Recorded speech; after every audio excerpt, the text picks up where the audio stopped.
অশান্ত পৃথিবীতে কেউ নেই শান্তিতে, বলকে জ্বালিয়ে দিল দুঃখেরই অনল। ভোরের পাখিরা গায় না সুখেরই গান, আতঙ্ক ভীতি ভরা যেন এ জীবন। আতঙ্ক ভীতি ভরা যেন এ জীবন। তাগুতেরি পদভার জরনি জরজার, তাগুতেরি পদভার ধরনি জরজার। রুখবে তাদের বলো, আছে কে এমন আর? ঘুমন্ত এ জাতি আজও অচেতন, ঠিক কিনা? ঘুমন্ত এ জাতি আজও অচেতন। রবে আর কত কাল বালাগল উলা বিকামালিহি, কশফত দুজা বিজমালিহি, হসনত জমিউ খিসালিহি। সাল্লু আলাইহি। কইরে খালিদ ওমর এসেছে নতুন বদর, কইরে খালিদ ওমর এসেছে নতুন বদর। কইরে সেই দিক বিজয়ী নবীন মুজাহিদ, এখনো কি গাইতে হবে ঘুম ভাঙানি গীত? এক লাইন গাইতে পারবেন জোরে? এখনো কি গাইতে হবে ঘুম ভাঙানি গীত? বলেন, এখনো কি গাইতে হবে ঘুম ভাঙানি গীত? বলেন, এখনো কি গাইতে হবে? জোরে জোরে, এখনো কি গাইতে হবে? কইরে খালিদ ওমর এসেছে নতুন বদর, কইরে সেই দিক বিজয়ী নবীন মুজাহিদ, এখনো কি গাইতে হবে ঘুম ভাঙানি গীত? সবাই একসাথে বলেন তো, এখনো কি গাইতে হবে? যুবকদেরই হুঙ্কারেতে কাঁপছে জালিম আজি, মুজাহিদরা লড়ছে দেখো জীবন রেখে বাজি। যুবকদেরই হুঙ্কারেতে কাঁপছে জালিম আজি, মুজাহিদরা লড়ছে দেখো জীবন রেখে বাজি। মুসলমানরা বাঁচলে গাজী, মরলে যে শহীদ। মুসলমানরা বাঁচলে গাজী, মরলে যে শহীদ। এখনো কি গাইতে হবে ঘুম ভাঙানি গীত? বলেন একটু, এখনো কি গাইতে হবে? কইরে খালিদ ওমর এসেছে নতুন বদর, কইরে সেই দিক বিজয়ী নবীন মুজাহিদ, এখনো কি গাইতে হবে? বিশ্ব আজি জেগেছে তাই তোকেও বলি চল, তোর দিকে যে চেয়ে আছে মাজলুমানের দল। বিশ্ব আজি জেগেছে তাই তোকেও বলি চল, তোর দিকে যে চেয়ে আছে মাজলুমানের দল। আরশ থেকেও আসছে দেখো জিহাদের তাকিদ, এখনো কি গাইতে হবে ঘুম ভাঙানি গীত?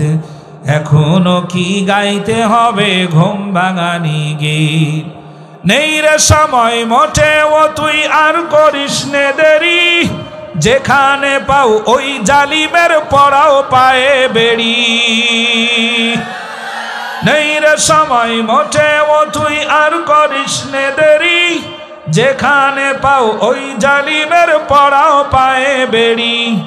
এই জিহাদে দরকার এখন হাজারো খালিদ, এই জিহাদে দরকার এখন হাজারো খালিদ, এখনো কি গাইতে হবে? বলেন না জোরে, এখনো কি গাইতে হবে? একবার জোরে জোরে বলা যাবে কি মারহাবা? জোরে বলা যাবে কি মারহাবা? জোরে একবার হাত উঁচু করে বলা যাবে কি আল্লাহু আকবার? প্রাণ খুলে পড়েন আউযু বিল্লাহি মিনাশ শাইতানির রাজিম বিসমিল্লাহির রাহমানির রহিম তাব্বাত ইয়াদা আবি লাহাবিন ওয়া তাব্ব মা আগনা আনহু মালুহু ওয়া মা কাসাব سيصلى نارا ذات لهب وامرأته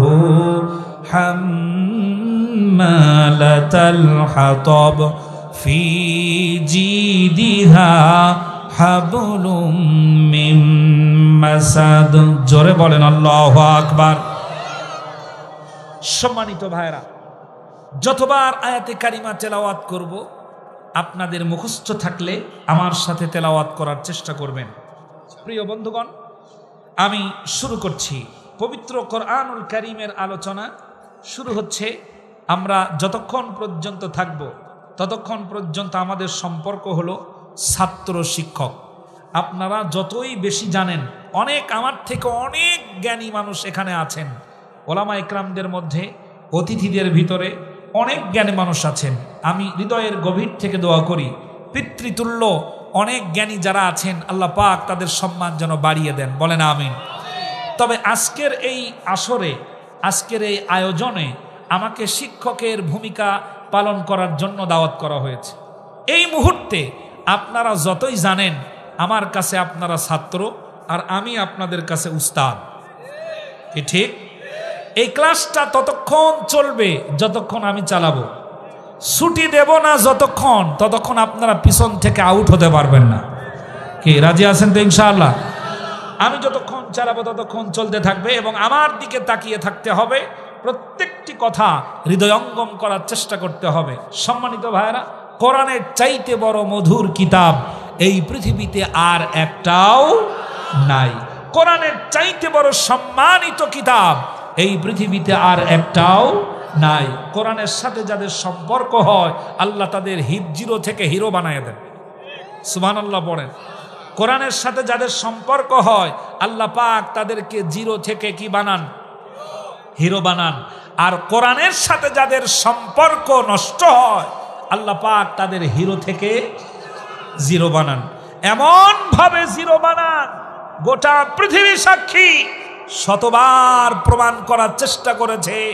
আল্লাহ যেভাবে যাদেরকে জিরো বানান, কোরআনের সাথে বেয়াদবি করার কারণে আল্লাহ রব্বুল আলামিন গোটা জাতির সামনে তাদেরকে উলঙ্গ করে দেন, ল্যাংটা করে দেন, অপমানিত করেন।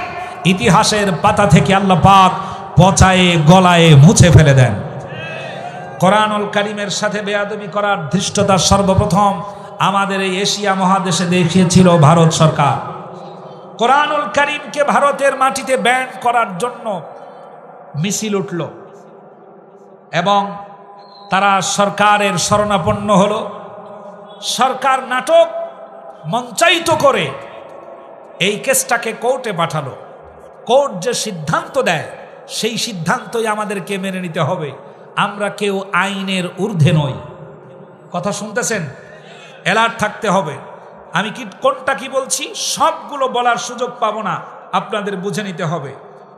বেধর্মীদের কাজ হলো এই, একটা যে কোনো ইস্যুকে সামনে এনে একটা মানুষদেরকে দাবায় রাখার জন্য একটা উত্তম ইস্যু সামনে এনে সেটার মাধ্যমে ঘায়েল করার চেষ্টা করে। কোরআনের প্রতি যখন, কোরআনের বিরুদ্ধে যখন আওয়াজ উঠল, তখন সে সময়ের অটল বিহারী বাজপেয়ী এই সরকার বলল যে আমরা আইনের ঊর্ধ্বে কেউ নয়, আইন যেটা বলে সেটাই হবে, কোর্ট যেটা বলে সেটাই হবে।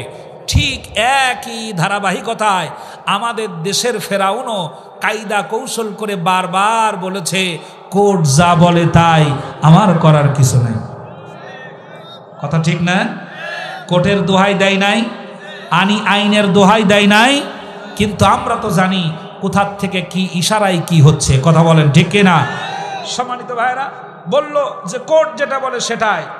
তদানীন্তন সময়ের বাবরি মসজিদের সম্মানিত খতিব বলেছিলেন, আমার কোরআনের আইন, আমার কোরআনকে এই ভারত আমরা সাজিয়েছি, এই ভারত আমরা চালিয়েছি। মুসলমানদের সভ্যতায় তৈরি করা গড়ে ওঠা এই ভারতের মাটিতে আমার কোরআনকে যে ব্যক্তি নিষিদ্ধ করার জন্য মুখ খুলবে তার জিহ্বা টেনে ভারতের কুত্তা দিয়ে খাওয়ানো হবে। এই কঠিন হুঁশিয়ারি সংকেত দেওয়ার পর আস্তে আস্তে করে দাঙ্গা থামানোর স্বার্থে তারা এটাকে বাতিল করলো, আস্তে আস্তে এটাকে শেষ হলো। এরপর আমরা কিছুদিন আগে দেখতে পেলাম ভারতের আরেকজন কুলাঙ্গার 26টি আয়াত বাতিল করার জন্য কোর্টে রিট আবেদন করলো। 26টি আয়াত বাদ হবে কেন? এই 26টি আয়াতের ভিতরে মারামারির কথা আছে, 26টি আয়াতের ভিতরে যুদ্ধ জিহাদের কথা আছে। মনে রাখবেন উত্তরবঙ্গের বীর জনতা, যুদ্ধ আর জিহাদ হলো ইসলামের সোনালী রাজপথ। জিহাদ কি? ইসলামের রাজপথ। বলেন জিহাদ কি? নতুন করে শিখে যান, জিহাদ কি? সোনালী রাজপথ। যে ব্যক্তি জিহাদকে হৃদয়ের ভিতরে লালন করতে পারে না, ধারণ করতে পারে না, শাহাদাতের স্বপ্ন দেখে না, ও যদি দুনিয়ার সবচেয়ে বড় পীর হয় ও টাটকা মুনাফিক, মৃত্যু হবে মুনাফিকের মতো। পীর, টুপিওয়ালা, দাড়িওয়ালা রাজনৈতিক ব্যক্তি, আজকে আমি একবারে মাঝখান দিয়ে ডিভাইডার টানি দিয়ে যাব ইনশাআল্লাহ। আল্লাহ যেন কবুল করেন, বলেন আমিন। বাংলাদেশের মানুষেরা বিগত সময়ের লম্বা সময় ধরে জুলুমের শিকার হয়েছে এক শ্রেণীর মুনাফিকের তৎপরতার কারণে। এ মুনাফিক ঠাকুরগাঁওয়ে নাই? টুপিওয়ালা মুনাফিক নাই? দাড়িওয়ালা মুনাফিক নাই? জুব্বাওয়ালা মুনাফিক নাই? পীর মুনাফিক নাই? আছে না? এ সবগুলো আজকে সাইজ করে যাবে ইনশাআল্লাহ। আল্লাহ যেন আমাদের কোরআন বোঝার তৌফিক দেন, বলেন আমিন। জোরে বলেন আমিন।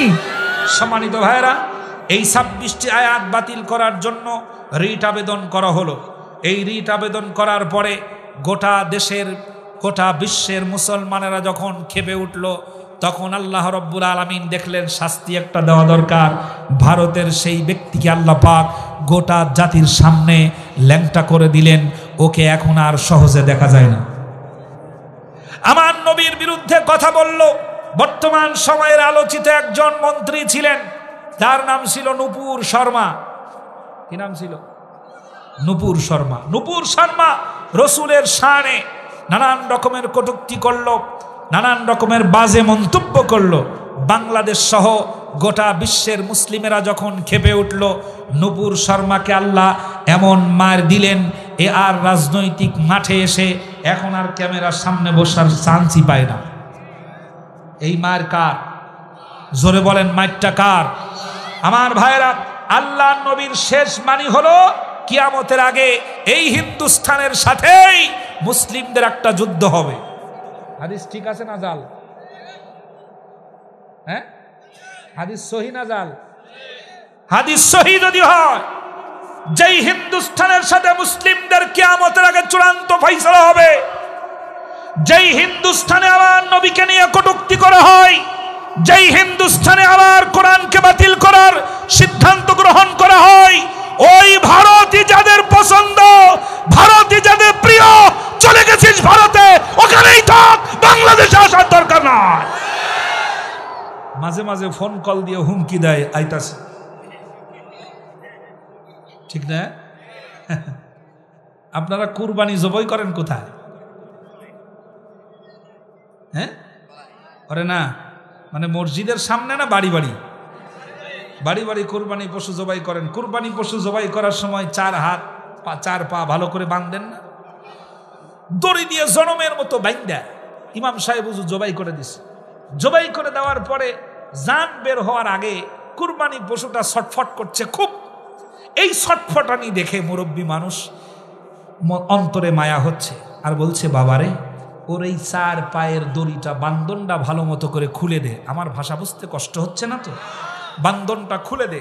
বান্ধন খুলে দেওয়া হলো। যেই ছেলেটা বাঁধন খুলে দিল, ওই ছেলেটা দড়ি পেঁচায়া হাতে ধরে গরুর পিছনের পায়ের পাশেই দাঁড়ায় আছে। জান বের হওয়ার আগে গরু এত জোরে লাথি মারছে, এক লাথিতে পিছনে দাঁড়িয়ে থাকা যুবকের ঠ্যাং ভেঙে 2 টুকরা হয়ে গেছে। দৌড় দিয়ে নিয়ে গেছে সোজা ঠাকুরগাঁও সদর হাসপাতাল। ওখানে নিয়ে গিয়ে ব্যান্ডেজ ট্যান্ডেজ করা হবে। ওকে যে হাসপাতালে নিয়ে যাওয়া হলো, আর যে জবাই করার গরু আবার লাথি দিয়ে ঠ্যাং ভেঙে ফেললো, এই অবস্থা দেখে আপনাদের পাটিয়াডাঙ্গি বাজারে চাচা মিয়া বসে চার দোকানে বসে দাড়িতে গালে হাত দিয়ে বলছে, যেভাবে লাথি মারছে তাতে বোঝা যাচ্ছে এ গরু আবার জিন্দা হবে। গরুকে কি করা হয়েছে? কথা কয় না, গরুর কি করা হয়েছে? এখন চাচা বলতেছে কি, যেভাবে লাত্তি মারছে তাতে দেখে মনে হচ্ছে গরু আবার জিন্দা হবে। এটা কি সম্ভব? এটা কি সম্ভব? ঠিকঠাক মতো আওয়াজ দিবেন। নমরুদ ছিল জালেম, বিদায় করার পরে আর জাগতে পারে নাই। ফেরাউন জাগতে পারে নাই, হামান জাগতে পারে নাই, আবু লাহাবরা জাগতে পারে নাই, উতবারা জাগতে পারে নাই, ব্রিটিশরা জাগতে পারে নাই, পাকিস্তানিও আসতে পারে নাই, এরশাদ চাচাও জাগতে পারে নাই। একেও যখন কোরবানি করা হয়েছে, আগামী দিনে আর জাগবে না। জল্লাবান ঠিক কিনা? মরা গরু জাগার দিন শেষ, রক কেটে দেওয়া। আল্লাহ আমাদের বুঝার তৌফিক দেন, বলেন আমিন। সম্মানিত ভাইরা, শুরু করছি। আল্লাহ পাক বলছেন, তাব্বাত ইয়াদা আবি লাহাবি ওয়া তাব্বা মা আগনা আনহু মালুহু ওয়া মা কাসাব। জোরে বলেন আল্লাহু আকবার। আমি যে সূরাটি তেলাওয়াত করেছি, সূরার নাম হলো সূরা লাহাব। সূরার নাম কি? লাহাব। এই সূরাটি যাদের মুখস্থ আছে আমাকে একটু হাতটা দেখান। মাশাআল্লাহ, আল্লাহ কোরআনের বরকতে আপনাদের সম্মান বাড়িয়ে দেন, বলেন আমিন। সূরাটির নাম হলো সূরা লাহাব। কোরআনুল কারীমে সূরা আছে 114টি। কতটি? 114টি। ক্রমিক নাম্বার অনুসারে এই সূরার স্থান হলো 111 নাম্বার সূরা। কবির মনোযোগ দিবেন, একদম কোনো সাউন্ড করবেন না, ঠান্ডা মাথায় আমাকে বলতে দিবেন। কোরআনের কথা যদি একেবারে ঠান্ডা মস্তিষ্ক, ঠান্ডা পরিবেশ না দেন, তাহলে তাফসির এদিক ওদিক হয়ে যাবে। আমি কিন্তু বিশাল বড় ভলিউম সামনে নিয়ে বসিনি। আমার জেহেনের ভেতর থেকে যা বেরোবে আমি সেটা বলার চেষ্টা করব ইনশাআল্লাহ। আল্লাহ যেন কবুল করেন, বলেন আমিন। সূরা লাহাব, কোরআনের সূরা আছে কতটি? এই সূরাটার সংখ্যা কত নাম্বার? 111 নাম্বার। সূরাটি নাম হলো সূরাতুল লাহাব। 30 নাম্বার পারা, শেষের দিকের সূরাটি। একেবারে ছোট্ট সূরা। আয়াত সংখ্যা আছে 5টি, রুকু সংখ্যা 1টি। এই সূরাটি নাজিল হয়েছে মক্কায়। কোথায়? মক্কায়। কোরআনুল কারীমে 2 ধরনের সূরা আছে, সূরাতুল মাক্কি আর সূরাতুল মাদানী। হিজরতের আগে যে সকল সূরাগুলো নাজিল হয়েছে ওইগুলোকে বলা হয় মাক্কি সূরা, আর হিজরতের পরে যা নাজিল হয়েছে ওইগুলোকে বলা হয় মাদানী সূরা। এই সূরাটা হলো মাক্কি সূরা। এই সূরার আগে একটা সূরা আছে, একেবারে আগে, ইমিডিয়েট আগে সূরা আছে। ওই সূরাটার নাম হলো সূরাতুন নসর। ইযা জাআ নাসরুল্লাহি ওয়াল ফাত। এই সূরাটা নাজিল হয়েছে মদিনায়। কোথায়? মদিনায়। এই 2টা সূরা পড়তে গিয়ে আল মুনাসাবাতু বাইনাস সূরাতাইন, 2 সূরার ভিতরে একটা দারুণ সুসম্পর্ক আছে। মুফাসসিরিন ইকরাম লিখেছেন, সূরাতুন নসর নাজিল হয়েছে ফতে মক্কার পরে, মক্কা বিজয়ের সময়। আর সূরাতুল লাহাব নাজিল হয়েছে আল্লাহ নবীর উপরে নাজিল যখন হয়েছিল, ওয়া আনদির আশিরাতাকাল আকরাবিন। এই আয়াতটা কারিমা নাজিল হওয়ার পর আল্লাহ পাকের নবী যখন শানে নজুল, এই সূরার শানে নজুল হিসাবে আমি বুখারী শরীফের 4770 নাম্বার হাদিস খানা তেলাওয়াত করেছি শানে নজুল হিসাবে। ওখানে উল্লেখ করা হয়েছে যখন নবীর উপরে নাজিল হয়, ওয়া আনদির আশিরাতাকাল আকরাবিন, ওগো নবী আপনি যে কালিমার দাওয়াত দিচ্ছেন, আপনি যে দ্বীনের পথে মানুষদেরকে ডাকছেন, আপনি যে পথে মানুষদেরকে আহ্বান করছেন, এই পথে শুধু আম পাবলিককে ডাকলে হবে না, দূরের মানুষকে ডাকলে হবে না, কুফা নগরীকে ডাকলে হবে না, এরপরে আপনার জেদ্দার মানুষকে ডাকলে হবে না, যত দূরের মানুষ হোক কাছের মানুষ হোক যাদেরকে ডাকছেন, হ্যাঁ এটা তো মিশনের মধ্যেই পড়ে, তবে আপনার প্রধান কাজ হলো আত্মীয় স্বজন, পাড়া প্রতিবেশী, চাচা খালু ভাই ভাতিজা এরা যারা আছে এদেরকে ডেকে আপনি কালিমার দাওয়াত দিয়ে দেন। সুবহানাল্লাহ পড়ো। ঘোষণা দিলেন কে? অর্ডারটা কে দিলেন? আলোচনা বুঝতেছেন? একটু জবাব দিবেন। অর্ডার কে দিলেন? আল্লাহ। আল্লাহ রাব্বুল আলামিনের নবীর উপরে নাজিল হয়ে গেল, ওয়া আনদির আশিরাতাকাল আকরাবিন। ওগো আল্লাহর পয়গম্বর, যে দাওয়াত আপনি দিচ্ছেন আপনার আত্মীয় স্বজন, আপনার প্রতিবেশী, আপনার আপনজন যারা, তাদেরকে ডাক দিয়ে আপনি কালিমার দাওয়াত দিয়ে দেন। আল্লাহর নবী সাইদান নবী সাল্লাল্লাহু আলাইহি ওয়াসাল্লাম আলা সাফা, আল্লাহর নবী সাফা পাহাড়ের উপরে দাঁড়ালেন। মনোযোগ দেন প্লিজ। আল্লাহর নবী সাফা পাহাড়ের উপরে দাঁড়ালেন। দাঁড়ানোর পরে নবীজি মক্কাতুল মুকাররমা তদানীন্তন সময়ের জাজিরাতুল আরবের সব বংশের লোকদের ডেকে ডেকে আল্লাহর নবী ডাক দিতে থাকলেন, ইয়া বানি ফিহরিন, ইয়া বানি আদিয়িন, ইয়া বানি কুরাইশ। প্রত্যেকটি গোত্রের নাম ধরে ধরে নবীজি ডাকলেন।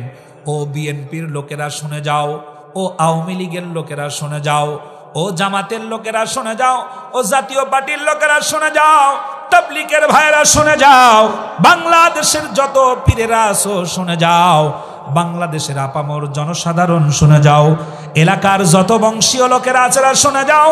এইভাবে করে নবীজি তদানীন্তন সময়ের সব গোত্রের নাম ধরে ধরে ডাক দিলেন। আল্লাহ নবী যখন ডাক দেয়, আল্লাহ নবীর আওয়াজটাকে আল্লাহ রব্বুল আলামিন বাতাসের সাথে এমন ভাবে মিশিয়ে দেন, এই মিশানোর ফলে প্রত্যেকটি বাড়ির দরজায় গিয়ে গিয়ে নবীজির আওয়াজটা প্রতিধ্বনিত হয়ে যায়। জোরে জোরে বলা যাবে কি একবার সুবহানাল্লাহ। আল্লাহ রব্বুল আলামিনের নবী ডাক দিয়েছে।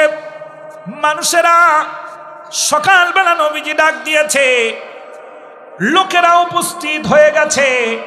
আবুল আহাব চলে এসেছে, আবু জেহেল এসেছে, উতবা সাইবারা এসেছে, ওলীদ ইবনে মুগীরারা এসেছে, আবু সুফিয়ানরা এসেছে। যারা আসতে পারে নাই দূরের মানুষ, লিয়ানদুরা মা হুয়া আরসালা রাসূলা লিয়ানদুরা মা হুয়া, তাদের পক্ষ থেকে প্রতিনিধি পাঠাইছে, আর প্রতিনিধিদেরকে বলে গেছে তোমরা ভালো করে সেখানে নজর রাখবে, মুহাম্মদ কি জন্য আমাদেরকে ডাকছে, কি ঘটনা ঘটে সব আমাদের কাছে এসে বর্ণনা করবে, প্রতিনিধি পাঠিয়ে দিয়েছে। আল্লাহ রাব্বুল আলামিনের নবীর সামনে সকলে উপস্থিত। এবার খেয়াল করেন, নবীজির সামনে সব কাফেররা উপস্থিত।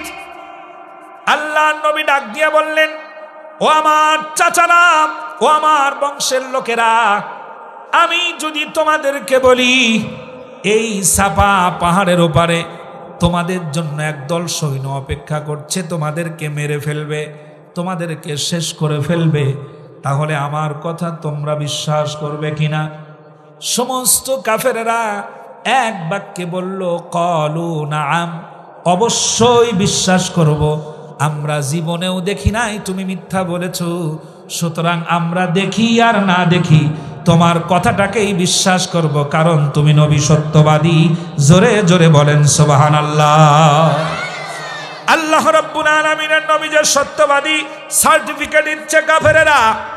আমার ভাইরা একটু খেয়াল করুন, একই পর্দার ওপারে এই মুহূর্তে আমি যদি আপনাদেরকে বলি এই পর্দার ওপারে কি আছে, সেটা আমার কথা শুনে যদি আপনারা বিশ্বাস করেন, আর যদি বলি আপনাদের ডান পাশে বাম পাশে আর একটা পর্দা আছে, ওই পর্দার ওপারে আপনাদের জন্য আগুন দাউ দাউ করে জ্বলছে, একটা বিশ্বাস করবেন আর একটা বিশ্বাস করবেন না। তার মানে হলো আপনারা আপনাদের সিদ্ধান্তে ঠিক নাই। ঠিক? আল্লাহ রাব্বুল আলামিনের নবী, একটু মনোযোগ থাকতে হবে তাফসীর বোঝার জন্য। আল্লাহ রাব্বুল আলামিনের নবী বললেন, আমি যদি বলি পাহাড়ের ওপারে সৈন্য আছে বিশ্বাস করবে? সব কাফেররা বলল, নবীজি কোনো সন্দেহ নাই, জীবনে কোনোদিন মিথ্যা বলো নাই, তুমি যেটা বলবে এটা সত্য হবে 100% আমরা জানি, সুতরাং অবিশ্বাস করার কোনো কারণ নাই, বিশ্বাস করব। মুহাম্মদ তারপরে কি বলো? আল্লাহ রাব্বুল আলামিনের নবী বললেন, চাচারা শুনে নাও, আবু জেহেল শুনে যাও, উতবা সাহেবারা যারা এসেছো তোমাদেরকে বলি, তোমাদের জীবন পরিচালনা পদ্ধতি, তোমাদের সমাজ পরিচালনার পদ্ধতি, তোমাদের ধর্ম পরিচালনার পদ্ধতি যা তোমরা পালন করছো, এইভাবেই যদি চলতে থাকো, আর যদি মৃত্যু হয়, আমি দেখতে পাচ্ছি তোমাদেরকে জাহান্নামের আগুনে জ্বলা লাগবে। কে বলছে? নবী। কে বলছে? আমি বলছি তোমাদেরকে জাহান্নামের আগুনে জ্বলতে হবে। এই কথা বলার পরে কাফেররা কিং কর্তব্য বিমূঢ় হয়ে পড়েছে। কারণ তারা যে মূর্খ ছিল তা না, লেখাপড়া জানতো না তা কিন্তু না। তদানীন্তন সময়ে ঐতিহাসিক বিদ্গণদের বক্তব্য হলো, সেই সময়ের মূর্খ অন্ধকার জিহালতের যুগেও 4 জন বিশ্ববিখ্যাত সাহিত্যিক ছিলেন, তার মধ্যে ওমর ইবনুল খাত্তাব ছিলেন একজন। আমার ভাইরা, লেখাপড়া জানতো না তা নয়, ওরা টের পেল ছাপা পাহাড়ের ওপারে কি আছে বিশ্বাস করলাম, আর জীবনের ওপারে কি আছে এটাও দেখি নাই। এটা যদি অবিশ্বাস করি তাহলে আমরা দুর্বল হয়ে যাব। অবস্থা এমন হয়ে গেল, নবীর সামনে সকলে কাফেরেরা দাঁড়ানো। আল্লাহ নবী যখন বললেন তোমাদের এই জীবনের পরে জাহান্নামে যেতে হবে, সব কাফেরেরা স্তব্ধ হয়ে পড়েছে, কেউ কথা বলে না। আবু জেহেল কথা বলে না, শুনতেছেন কথা? এবার আবু জেহেল কথা বলে না, আবু লাহাব কথা বলে না, উতবা সাইবারা কথা বলে না, ওমর ইবনুল খাত্তাব সেখানে দাঁড়ানো, কেউ কথা বলে না, আবু সুফিয়ান দাঁড়ানো, কথা বলে না। সবার মাথা কেন জানি ঝুঁকা ঝুঁকা ভাব হয়ে গেছে, কেউ জবাব দেয় না। ফাকালা আবু লাহাব, সবাই যখন চুপ থাকলো, সবার ভিতর থেকে একজন মাথা উঠালো, তার নাম হলো আবু লাহাব। কে মাথা উঠালো? আবু জেহেলও কাফের, আবু সুফিয়ানও কাফের, উতবা সাইবাও কাফের, ওয়ালিদ ইবনে মুগিরারাও কাফের। তদানীন্তন সময়ের 6 জন বিখ্যাত বিখ্যাত হাইব্রিড নেতা, আমাদের কোম্পানিগঞ্জের ওনার মতো, কি নাম? বিশাল বড় নেতা। 6 জন নেতার উপস্থিতিতে আল্লাহর নবী যখন বললেন, তখন কেউ কথা বলছে না, সাধারণ যুক্তির সামনে দুর্বল হয়ে যে কেউ কথা বলছে না। আবু লাহাব মাথা উঁচু করলো। আবু লাহাব কে? সবগুলো খারাপের ভিতরে বেশি খারাপ কে? বলেন। সবগুলো খারাপের ভিতরে বেশি খারাপ আবু লাহাব। নবীজির শত্রু মক্কাতেও ছিল, নবীজির শত্রু মদিনাতেও ছিল। কোন শত্রুর নামে আল্লাহ সূরা নাজিল করেন নাই, যার নামে নাজিল করেছেন তার নাম কি? আবু লাহাব। বুঝতে হবে এ কোন জাতের আবু লাহাব, যার নামে সূরা নাজিল হলো। নমরুদের নামে হলো না, ফেরাউনের নামে হলো না, পৃথিবীর কোন কাফেরের নামে হলো না। যে নমরুদ আল্লাহর সাথে যুদ্ধ করার ঘোষণা করলো, ওই নমরুদের নামে সূরা নাজিল হলো না, নাজিল হলো কার নামে? আবু লাহাবের নামে।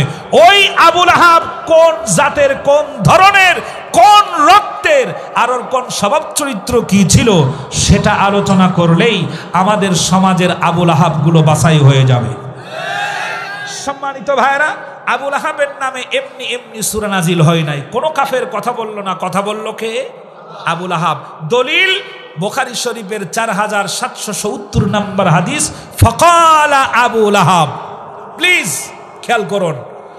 আবু লাহাব মাথা উঁচু করে বলল, মুহাম্মদ তোমার কি আর কোনো কাজ নাই?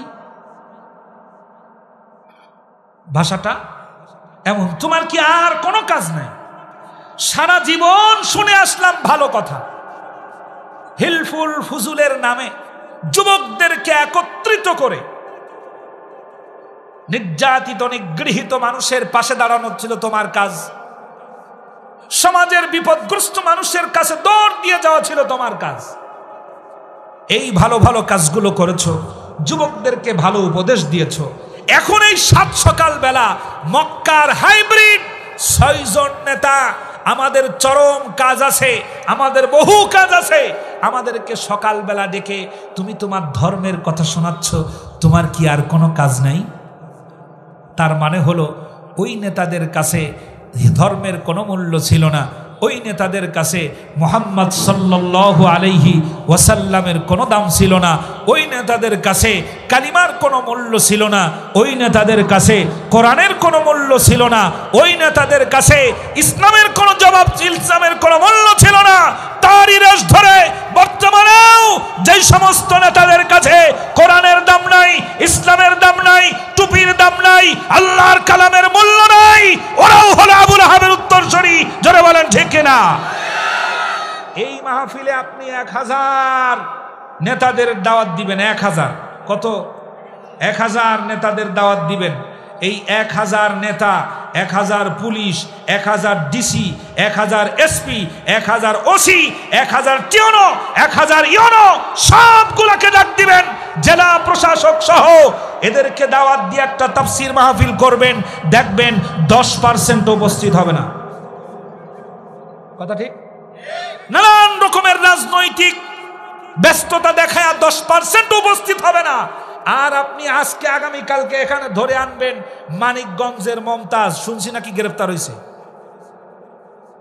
হ্যাঁ, মানিকগঞ্জের মমতাজরে ধরে এনে বিশাল স্টেজ বানায়া ওরে নাচন কদন করাবেন, আর ধরে আনবেন সালমারে। এইগুলারে ধরে যখন আনবেন তখন দেখবেন মেম্বার, চেয়ারম্যান, এমপি ওরা সামনের কাতারে অটো বসে আছে। এ কথার বাস্তবতা আছে না নাই? অজুহাত দেবে কোথায়? তাফসীর মাহফিলে আসার কথা বললে এই ব্যস্ততা আছে, সেই ব্যস্ততা আছে, এই জন্য আসতে পারি নাই। 10টা মাহফিল, যাব কয়টায়, দেব কোন জায়গা? আর যদি মমতাজরা ধরে আনেন, ও সামনে বসে থাকবে সামনের চেয়ারটা দখল করার জন্য। এখনো যাদের কাছে ইসলাম ভালো লাগে না, কোরআন ভালো লাগে না, পুতুল নাচ যাদের কাছে ভালো লাগে, ওই সময় ভালো লাগে নাই আবু জাহেলের উত্তরসূরি আবু লাহাবের কাছে, বর্তমান সময়েও যাদের কাছে ভালো লাগে না, ওরা ডিজিটাল বাংলাদেশের স্মার্ট আবু লাহাব। জোরে বলেন ঠিক কিনা? এই আমাল এখনো আছে না নাই? এমাল এখনো আছে না? আছে। টুপি আছে, দাড়ি আছে, সব মানতে পারে।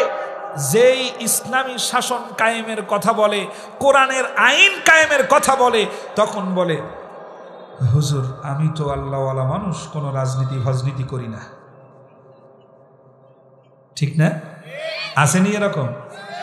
কেউ যদি বলে আমি রাজনীতি ফাজনীতি করি না, আমি একজন নিরপেক্ষ, আমি কোরআন হাদিস দিয়ে এখানেই চ্যালেঞ্জ করলাম, 1 লক্ষ টাকার চ্যালেঞ্জ করলাম, কোন ইমাম যদি বলে আমি নিরপেক্ষ, নিশ্চিত তার পিছনে ইক্তেদা করা হারাম, হারাম, হারাম, ওরে ধাক্কা দিয়ে মসজিদ থেকে আগে বের করবে। পৃথিবীর ভিতরে শয়তানও নিরপেক্ষ না। শয়তানের পক্ষ নাই। আরো কয় যে আমি নিরপেক্ষ, ও কোরআনের আইন শাসন চাই না। আমার ভাইরা, আমি ঢাকনা খুলবো, আস্তে আস্তে দেখবেন কত মুখোশ খুলে যায়। আমার ভাইরা, আল্লাহ রাব্বুল আলামিনের নবীর কথার উপরে কথা বলল আবু লাহাব, ডাক দিয়ে বলল মুহাম্মদ তোমার কি আর কোনো খেয়ে দিয়ে কাজ নাই? আমাদের মতো গুরুত্বপূর্ণ ব্যক্তিদেরকে ডেকে তুমি তোমার ধর্মের কথা শোনাও, তুমি তোমার কোরআনের কথা শোনাও, তুমি তোমার কালিমার কথা শোনাও, আমাদের কি আর কোনো কাজ নাই রে মুহাম্মদ? নিচের থেকে একটা ইট তুলেছে, হাতের উপরে হাত দিয়ে ইটটা উঠায়া, পাথর উঠায়া আল্লাহর নবীর দিকে ছুঁড়ে মেরেছে। আর আঙ্গুল ছুঁড়ে মারার সাথে সাথে আঙ্গুল ইশারা করে বলছে তাব্বালাকা সাইরুল ইয়াউম আলিহাদা জামাতানা। সূরা নাউজুবিল্লাহ। পাথর মেরেছে কার দিকে? রসুলের দিকে। আবুল আহাব আপন চাচা আব্দুল মুত্তালিব আর আবুল আহাব এই দুইজন, এই আব্দুল মুত্তালিবের দুই সন্তান, একটার নাম হলো আব্দুল্লাহ আর একটার নাম কি? আবুল আহাব। আপন চাচা, স্বাস্থ্য চাচা ছিল আবু জাহেল, এ ছিল আপন চাচা। ভাতিজার মাথার দিকে পাথর নিক্ষেপ করেছে আর হাতের আঙ্গুলে ভাবে উঁচা করে বলছে, তাব্বালাকা সাইরুল ইয়াউম, মুহাম্মদ তুমি ধ্বংস হও আর তোমার দিনও ধ্বংস হোক। জোরে কর নাউজুবিল্লাহ। অন্য কাফেররা কিন্তু কথা বলতেছে না, দৃশ্য শুধু বসে বসে দেখতেছে যে আবুল আহাব কি করে, আপন ভাতিজা, ওর আপন ভাইয়ের ছেলে, এর সাথে এই ধরনের কি রূঢ় আচরণ করছে আবুল আহাব। আবুল আহাবের আচার আচরণ দেখে অন্য কাফেররা স্তব্ধ হয়ে গেছে। সমাজের ভিতরে দেখবেন কিছু যুবকেরা এমন আছে, বিড়ি সিগারেট খায়। যুবক মানুষ যখন দেখে, যুবক মানুষ বিড়ি যখন টান দেয়, যখন দেখে যে আপনাদের সম্মানিত এই মেহমান যখন রাস্তা দিয়ে যাচ্ছেন, সম্মানিত ইমাম সাহেব রাস্তা দিয়ে যাচ্ছেন, আজকের মাহফিলের প্রধান মেহমান যিনি কথা বললেন, তেনারা রাস্তা দিয়ে যখন যাচ্ছেন, ওনারে দেখার পরে কিছু যুবক ছেলে সিগারেটটা পিছনে নেয় অথবা উনি নিজেই দোকানের পিছনে চলে যায়। আর কিছু যুবক আছে হেউ সিগারেট খায়, এদেরকে দেখলে পরে সম্মান তো করেই না, বরং সামনে গিয়ে বলে, চাচা মেস আছে। দুই দুষ্টু কি একরকম? একটু পার্থক্য আছে না? একজন সম্মান করে আর একজন সম্মান করে না। কাফের দুটোই খারাপ, আবু জেহেলও খারাপ, আবুল আহাবও খারাপ। কিন্তু আবু জেহেল যুক্তির কাছে মাথা নত করে দিয়ে চুপ করে আছে। কথা বলছে কে? আবুল আহাব। আবুল আহাব বলছে, তাব্বালাকা সাইরুল ইয়াউম, মুহাম্মদ তুমি ধ্বংস হয়ে যাও। এ পর্যন্ত ঠিক ছিল। যখন পাথর মারল, আল্লাহ রাব্বুল আলামিন বরদাস্ত করলেন না, মুহূর্তের ভিতরে নাজিল করলেন, তাব্বাত ইয়াদা আবি লাহাবি ওয়া তাব মা আগনা আনহু মালুহু ওয়া মা কাসাব। জোরে বলেন আল্লাহু আকবার। আবুল আহাব হাত উঁচু করেছে একটা, তাব্বাত মানে কি? ধ্বংস হও বা ধ্বংস হবে। ইয়াদা আবি লাহাব তাব্বাত ইয়াদা, ইয়াদুন মানে কি? হাত। আর ইয়াদা কোন সিগা? না না, ইয়াদা কোন সিগা? এখানে আলেম ওলামা থাকা লাগতো। Thank you. কে বলল? কে বললেন? আপনি কি পড়েন? ধন্যবাদ, জাযাকাল্লাহ। ইয়াদুন মানে হাত, মাসদারগত দিক দিয়ে সিগা হলো তাসনিয়ার, উভয় হাত। আল্লাহ বললেন আবুল আহাব হাত উঁচু করেছে কয়টা? আপনারা আছেন না চলে গেছেন? আবুল আহাব হাত উঁচু করেছে কয়টা? একটা। আর আল্লাহ বললেন ইয়াদা তাব্বাত, ধ্বংস হোক আবুল আহাবের দুই হাত। আবুল আহাব তুলেছে কয় হাত? আর আল্লাহ বললেন কয় হাত? আবুল আহাব কিন্তু দুই হাত এরকম করে তোলে নাই। আপনি যদি কাউকে বলেন এই তোরে কিন্তু মারিয়ে ফেলাব, এরকম বললে কি মানাবে? এর কোনো পাওয়ার আছে? পাওয়ার নাই। একবার এক হাত যদি এদিকে রেখে যদি বলেন তোর পিঠের চামড়া তুলে নেব, তাহলে এটার পাওয়ার আছে না? পাওয়ার আছে। আবুল আহাব এক হাত তুলেছে আর আল্লাহ বলছেন তাব্বাত ইয়াদা, আবুল আহাবের ধ্বংস হোক আবুল আহাবের দুই হাত। জোরে বলেন আল্লাহু আকবার। এখানে যতটুকু ব্যাখ্যা করার প্রয়োজন সেটা হলো, মানুষের হাত থাকে সাধারণত তিনটা, কিন্তু এখানে আমি হাত পাইলাম চারটা। আরো হাত বানানো যায়, কিন্তু বোঝানোর ক্ষেত্রে বলছি, একটা হলো ডান হাত, একটা হলো বাম হাত, আর একটার নাম হলো অজুহাত। কি নাম? অজুহাত। অজুহাত দেয় না মানুষ? এখানে আমি আরেকটা হাত যোগ করলাম, সেটার নাম হলো ক্ষমতার হাত। এই ক্ষমতা পাওয়ার হতে পারে, এই ক্ষমতা সম্পদেরও হতে পারে। এখানে যেহেতু দুইটার বিষয় উল্লেখ আছে, এটাকে ধরে নিলাম সম্পদ ক্ষমতা উভয়টা দিয়েই এটা একটা পাওয়ারফুল হাত। একটা হচ্ছে আবুল আহাবের নিজের হাত, আর একটা হলো আবুল আহাবের ক্ষমতার হাত। কথা বোঝা গেছে? এই পর্যন্ত বুঝতে পেরেছেন তো? একটু হাত উঁচু করে বলেন না আল্লাহু আকবার। আপনাদের অ্যাটেনশন আছে? আপনারা কি আছেন এখনো? একটু হাত নাড়ায় বলুন আল্লাহু আকবার, জোরে বলেন আল্লাহু আকবার। আল্লাহ বললেন ধ্বংস হোক আবুল আহাবের 2 হাত। এখন আবুল আহাব আল্লাহর নবীকে মারলো, এটার একটা রিয়াকশন হবে না? হবে। জাজিরাতুল আরবের সেই সময়ে আল্লাহর নবীর মাথা থেকে রক্ত ঝরাইয়ে দিল, একটা রিয়াকশন হবে। এই জন্য আবুল আহাব কায়দা করে ক্ষমতার হাতটা ব্যবহার করলো, যাতে করে মুহাম্মদ আমার বিরুদ্ধে কোনো কথা বলতে না পারে। এ আবুল আহাবের স্বভাব চরিত্র বড়ই খারাপ ছিল। এ ছিল স্বীকৃতিপ্রাপ্ত চোর। কি ছিল? চোর।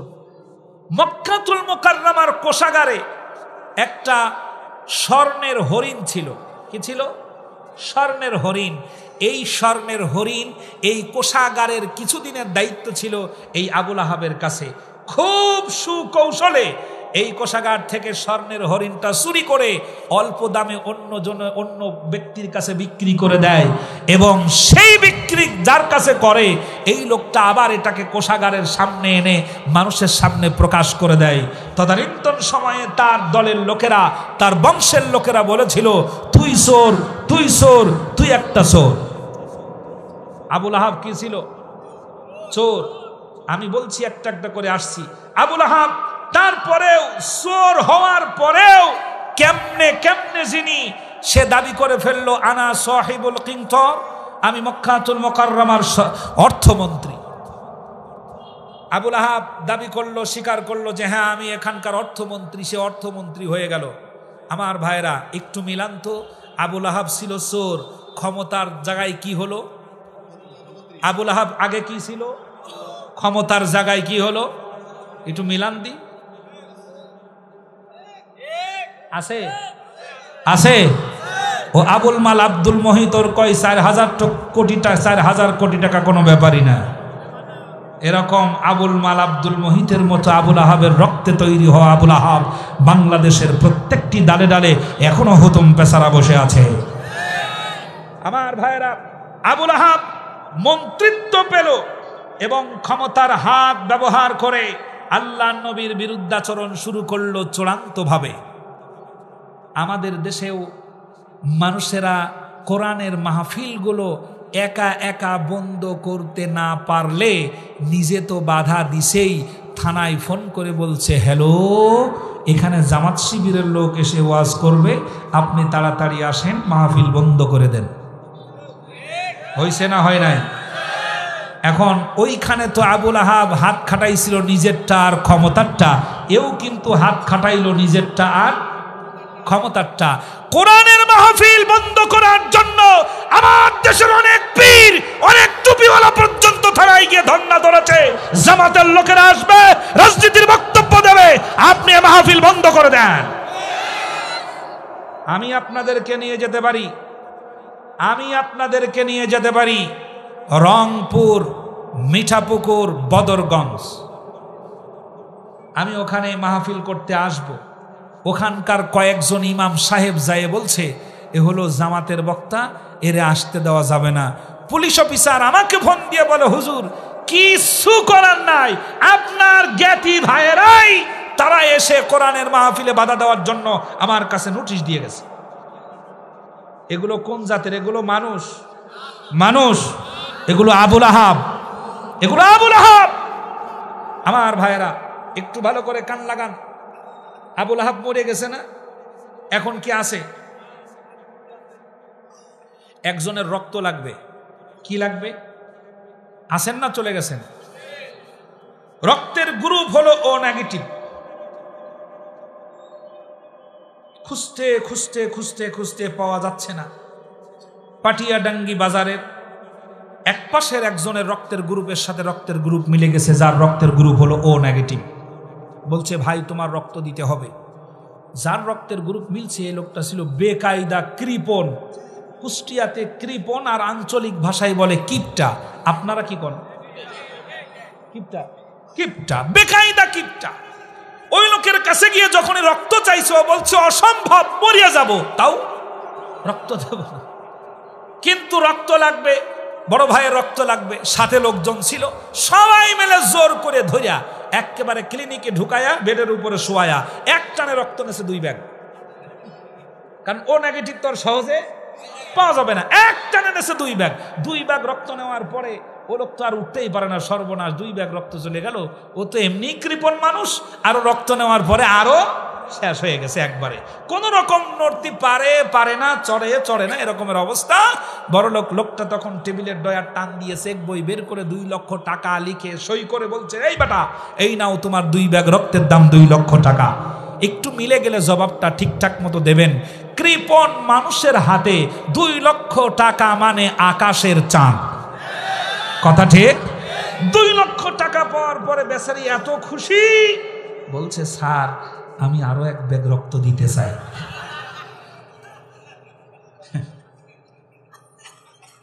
স্যার বলছে, আরে বদনা, তুই যদি আরো 1 ব্যাগ রক্ত দাও তুইও বিপদে পড়বি, আমারও বিপদে ফেলবি, দরকার নাই, নাম্বার থাকলো 3 মাস পরে ফোন দেবো, চলে আসবি, সেখানে এসে রক্ত দিয়ে যাবি। এই কথা বলার পরে 3 মাস পরে গিয়ে ফোন দেশে, হ্যালো, ও বলতে, স্যার কোথায় আসতে হবে বলেন। যথারীতি যথা জায়গায় উপস্থিত। এবার রক্ত নেছে 1 ব্যাগ, আগে 2 ব্যাগে কত দেশে, তার মানে 1 ব্যাগে 1 লাখ। এইবার 3 মাস পরে এক ব্যাগ রক্ত নেওয়ার পরে বলছে, টাকা দিচ্ছে তারে মাত্র 10 টাকা। 2 টাকার নোট দেশে 5টা, তাও 3টা ছিঁড়া, ঠিক মতো চলে না, মাঝখানে টেপ মারা টাকা, কোথাও চালানো না গেলেও কোন জায়গা চলে। হ্যাঁ, কেউ না নিলেও কে নেয়? আল্লাহ নেয়। দেয় না মসজিদের টাকা গোনার সময়, শুক্রবারের জুমার টাকা। কঠিন অবস্থা চলছে এইভাবে। এখন 10 টাকা দেশে 2 টাকার নোট দেশে 5টা, 3টা ছিঁড়া, ওর কি মেজাজ ঠিক থাকার কথা? কারণ দেখেন, 1 নাম্বার আসছে অনেক দূর থেকে, 2 নাম্বার রক্ত নেছে 1 ব্যাগ, 3 নাম্বার টাকা দেশে 10 টাকা, 4 নাম্বার 3টা নোট ছিঁড়া। রাগের ঠেলায় ওর মেজাজ তো মাথার চুলের মাথা দিয়ে বাড়ছে। বলছে, ভাই আপনি একটা খারাপ লোক, আপনি একটা বদমাইশ লোক, আপনি একটা মুনাফেক, আপনি একটা বিশ্বাসঘাতক, মুখে যা আসে তাই বলছে। কারণ মানুষের মেজাজ বেশি খারাপ হয়ে গেলে হিতাহিত জ্ঞান থাকে না, থাকে, মুখে যা আসে তাই বলছে। বড়লোক লোকটা তখন বলছে, ভাই তুমি আমারে খারাপ বলো না, তুমি আমারে বদমাশ বলো না, তুমি আমাকে চিটার বলো না, তুমি আমাকে মুনাফিক বলো না, তুমি আমাকে নাফরমান বলো না, তুমি আমাকে যা গালিগালাজ করছো গালিগালাজ করো না। আমি চিন্তা করে দেখেছি তুই খারাপ, তোর রক্ত শুদ্ধ খারাপ। 3 মাস আগে আমি বেটা ছিলাম ধনী, আল গিনা গিনান নাফস, আমার মনও ছিল ধনী। 3 মাস আগে যখন তোর মতো কৃপণের রক্ত আমার শরীরের ভিতরে পুশ হয়েছে, ঢুকেছে, আমি নিজেই হয়ে গেছি কৃপণ, 10 টাকার বেশি দিতেই পারবো না। রক্তের ঝামেলা আছে না নাই? রক্তের ঝামেলা আছে না নাই? ঠিক মতো জবাবটা দিবেন বীর জনতা, উত্তরবঙ্গের বীর বাহাদুর জনতার গোষ্ঠী মুসলিম ভাইয়েরা, ঠিকঠাক মতো জবাবটা দিবেন। আল্লাহ নবীর কাজে বাধা দেওয়া ছিল আবু লাহাবের কাজ, আল্লাহ নবীকে পাথর মারা ছিল আবু লাহাবের কাজ, আল্লাহ রসুলকে মিথ্যাবাদী বলা ছিল আবু লাহাবের কাজ, আল্লাহ রসুলকে হুমকি দেওয়া ছিল আবু লাহাবের কাজ, আল্লাহ নবীর কাজে আইনের হাত ব্যবহার করে আল্লাহ রসুলকে কষ্ট দেওয়া ছিল আবু লাহাবের কাজ। সেই সময় দিয়েছে আবু লাহাবের দলেরা। 2024 সালে আসার পরেও বর্তমান সময়ে যারা ইসলামের কাজে, কোরআনের কাজে, দিন কায়েমের কাজে, ইসলামের রাজ কায়েমের কাজে, ইসলামী আন্দোলনের কাজে সরকারের হাত নিয়ে বাধা দেয়, টাকার হাত দিয়ে বাধা দেয়, নিজের ক্ষমতার হাত দিয়ে বাধা দেয়, ওরা হলো বর্তমান সময়ের স্মার্ট আবু লাহাব। তোরা বলেন ঠিক না? রক্ত পরীক্ষা করলে কার রক্ত পাওয়া যাবে? এই রকমের আবু লাহাবের রক্তে তৈরি হওয়া আবু লাহাব আছে না নাই? এই ঠাকুরগাঁওয়ে নাই? কালকেই খুঁজে পাবেন। আলোচনা শেষ করি আগে। সম্মানিত ভাইরা, আল্লাহ বললেন ধ্বংস হোক আবু লাহাবের কয় হাত? 2 হাত। এ পর্যন্ত লক্ষ্য করুন, আবু লাহাবের নামে সূরা তো এমনি এমনি নাজিল হয় নাই, নিশ্চয়ই বিশেষ কোনো গুণ এর আছে। গুণ তো বলা যায় না, খারাপ গুণ, বিশেষ কোনো খারাপ গুণ আছে। আমার ভাইরা, প্রিয় ঠাকুরগাঁওয়ের ভাইরা, কান পেতে লক্ষ্য করুন। আল্লাহ নবী যেখানে আবুল আহাব সেখানে, নবী যেখানে কথা বলে আবুল আহাব সেখানে বাধা দেয়। নবীজি সাল্লাল্লাহু আলাইহি ওয়াসাল্লাম দাওয়াতের পদ্ধতি পরিবর্তন করলেন। আল্লাহর নবী একটি লাল উট জবাই করলেন। জবাই করার পরে সব আত্মীয় স্বজনকে দাওয়াত করলেন, আমার বাড়িতে তোমরা চলে আসবা। যারা মক্কাতুল মুকাররমায় গিয়েছেন, আমার নবীজির শেষ বাস্তবিটার শেষ অংশটুকুন যে হলুদ বিল্ডিংটা এখনো লাইব্রেরি আকারে পড়ে আছে, ওই পাহাড়টা হলো পৃথিবীর সর্বপ্রথম পাহাড়। পাহাড়টার নাম হলো জাবালে আবু কুবাইস।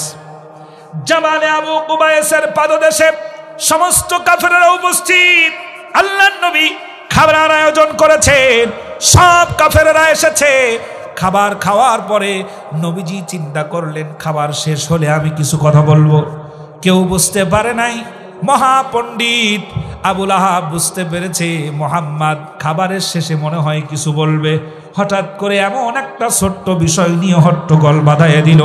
আল্লাহর নবী কথা বলার মতো আর কোনো পরিবেশ পেলেন না। জোরে বলেন নাউজুবিল্লাহ। কথা শুনতেছেন? নবীজি খানা খাওয়ানোর পরে কিছু কথা বলবে, এটা কেউ বুঝতে না পারলেও বুঝতে পারছে কিনা আবুল আহাব। এইবার মিলাইয়া দেখেন, রক্ত একেবারে A to Z, সমস্ত রক্তের ফুটাই মনে হয় আবুল আহাবের। খেয়াল করেন, আমাদের দেশের 5ই আগস্টের আন্দোলন পৃথিবীর ইতিহাসে লেখা থাকবে এবং সমস্ত আমলা কামলা বদনা থালা নিয়ে পালিয়ে যেতে হবে। এটা কেউ বুঝতে না পারলেও ডাইনি বুঝতে পেরেছিল বলেই মরার আগে কিছু নিষিদ্ধ করতে না পারলেও ইসলামী আন্দোলনকে নিষিদ্ধ করে গেল। কি মনে হয়? কিছু নিষিদ্ধ করতে না পারলেও নিষিদ্ধ করলো কোনটা?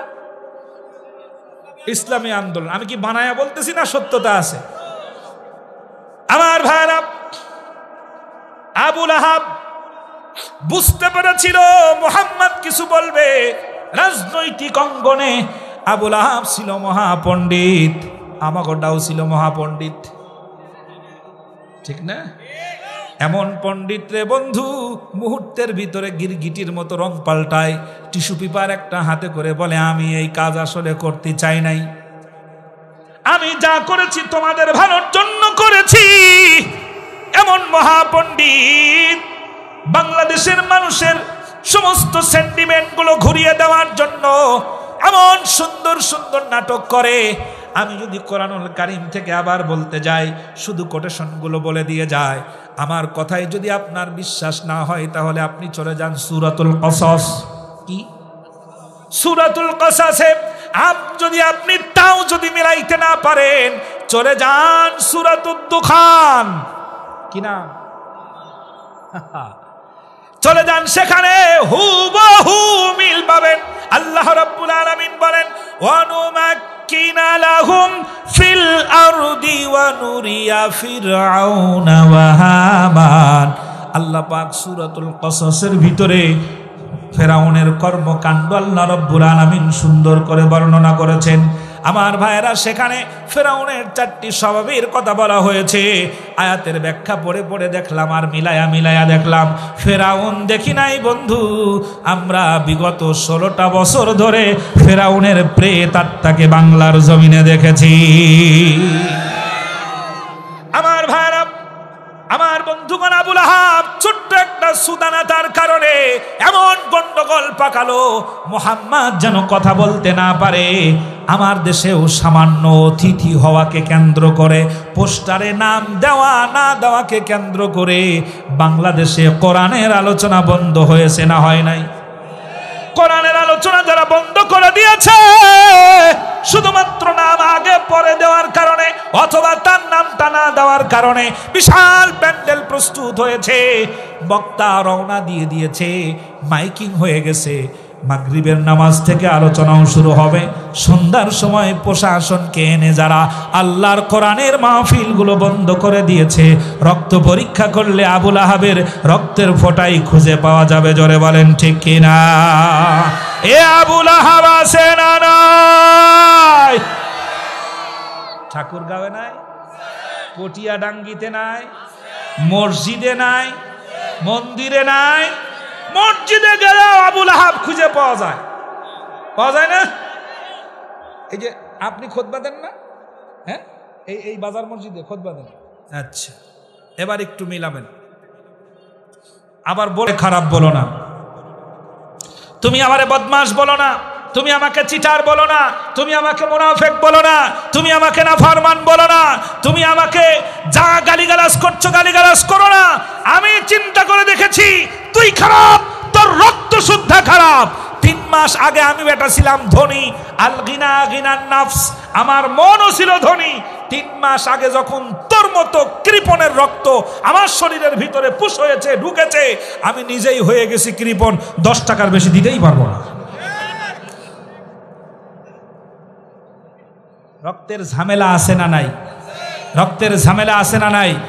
ঠিক মতো জবাবটা দিবেন বীর জনতা, উত্তরবঙ্গের বীর বাহাদুর জনতার গোষ্ঠী মুসলিম ভাইয়েরা, ঠিকঠাক মতো জবাবটা দিবেন।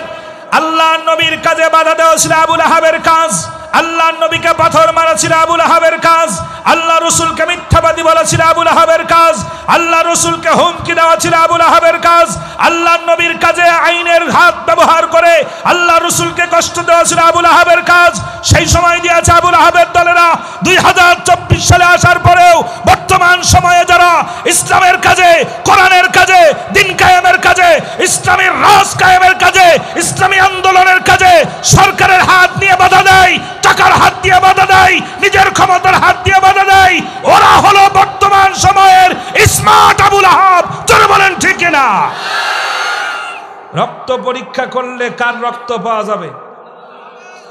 এই রকমের আবুল আহাবের রক্তে তৈরি হওয়া আবুল আহাব আছে না নাই? এই ঠাকুর গাঁয়ে নাই? কালকেই খুঁজে পাবেন। আলোচনা শেষ করি আগে। সম্মানিত ভাইরা, আল্লাহ বললেন ধ্বংস হোক আবুল আহাবের কয় হাত? 2 হাত। এ পর্যন্ত লক্ষ্য করুন, আবুল আহাবের নামে সূরা তো এমনি এমনি নাজিল হয় নাই, নিশ্চয়ই বিশেষ কোনো গুণ এর আছে। গুণ তো বলা যায় না, খারাপ গুণ, বিশেষ কোনো খারাপ গুণ আছে। আমার ভাইরা, প্রিয় ঠাকুরগাঁওয়ের ভাইরা, কান পেতে লক্ষ্য করুন। আল্লাহ নবী যেখানে, আবুল আহাব সেখানে। নবী যেখানে কথা বলে, আবুল আহাব সেখানে বাধা দেয়। নবীজি সাল্লাল্লাহু আলাইহি ওয়াসাল্লাম দাওয়াতের পদ্ধতি পরিবর্তন করলেন। আল্লাহ নবী একটি লাল উট জবাই করলেন। জবাই করার পরে সব আত্মীয় স্বজনকে দাওয়াত করলেন, আমার বাড়িতে তোমরা চলে আসবা। যারা মক্কাতুল মুকাররমায় গিয়েছেন, আমার নবীজির শেষ বাস্তব ভিটার শেষ অংশটুকুন, যে হলুদ বিল্ডিংটা এখনো লাইব্রেরি আকারে পড়ে আছে, ওই পাহাড়টা হলো পৃথিবীর সর্বপ্রথম পাহাড়। পাহাড়টার নাম হলো জাবালে আবু কুবায়েস। জাবালে আবু কুবায়েসের পাদদেশে সমস্ত কাফেররা উপস্থিত। আল্লাহর নবী খাবারের আয়োজন করেছেন, সব কাফেররা এসেছে। খাবার খাওয়ার পরে নবীজি চিন্তা করলেন, খাবার শেষ হলে আমি কিছু কথা বলবো। কেউ বুঝতে পারে নাই, মহাপণ্ডিত আবুল আহাব বুঝতে পেরেছে মুহাম্মদ খাবারের শেষে মনে হয় কিছু বলবে। হঠাৎ করে এমন একটা ছোট্ট বিষয় নিয়ে হট্টগোল বাঁধাইয়া দিল। আল্লাহর নবী কথা বলার মতো আর কোনো পরিবেশ পেলেন না। জোরে বলেন নাউজুবিল্লাহ। কথা শুনতেছেন? নবীজি খানা খাওয়ানোর পরে কিছু কথা বলবে, এটা কেউ বুঝতে না পারলেও বুঝতে পারছে কিনা আবুল আহাব। এইবার মিলাইয়া দেখেন, রক্ত একেবারে A to Z, সমস্ত রক্তের ফুটাই মনে হয় আবুল আহাবের। খেয়াল করেন, আমাদের দেশের 5ই আগস্টের আন্দোলন পৃথিবীর ইতিহাসে লেখা থাকবে, এবং সমস্ত আমলা কামলা বদনা থালা নিয়ে পালিয়ে যেতে হবে। এটা কেউ বুঝতে না পারলেও ডাইনি বুঝতে পেরেছিল বলেই মরার আগে কিছু নিষিদ্ধ করতে না পারলেও ইসলামী আন্দোলনকে নিষিদ্ধ করে গেল। কি মনে হয়?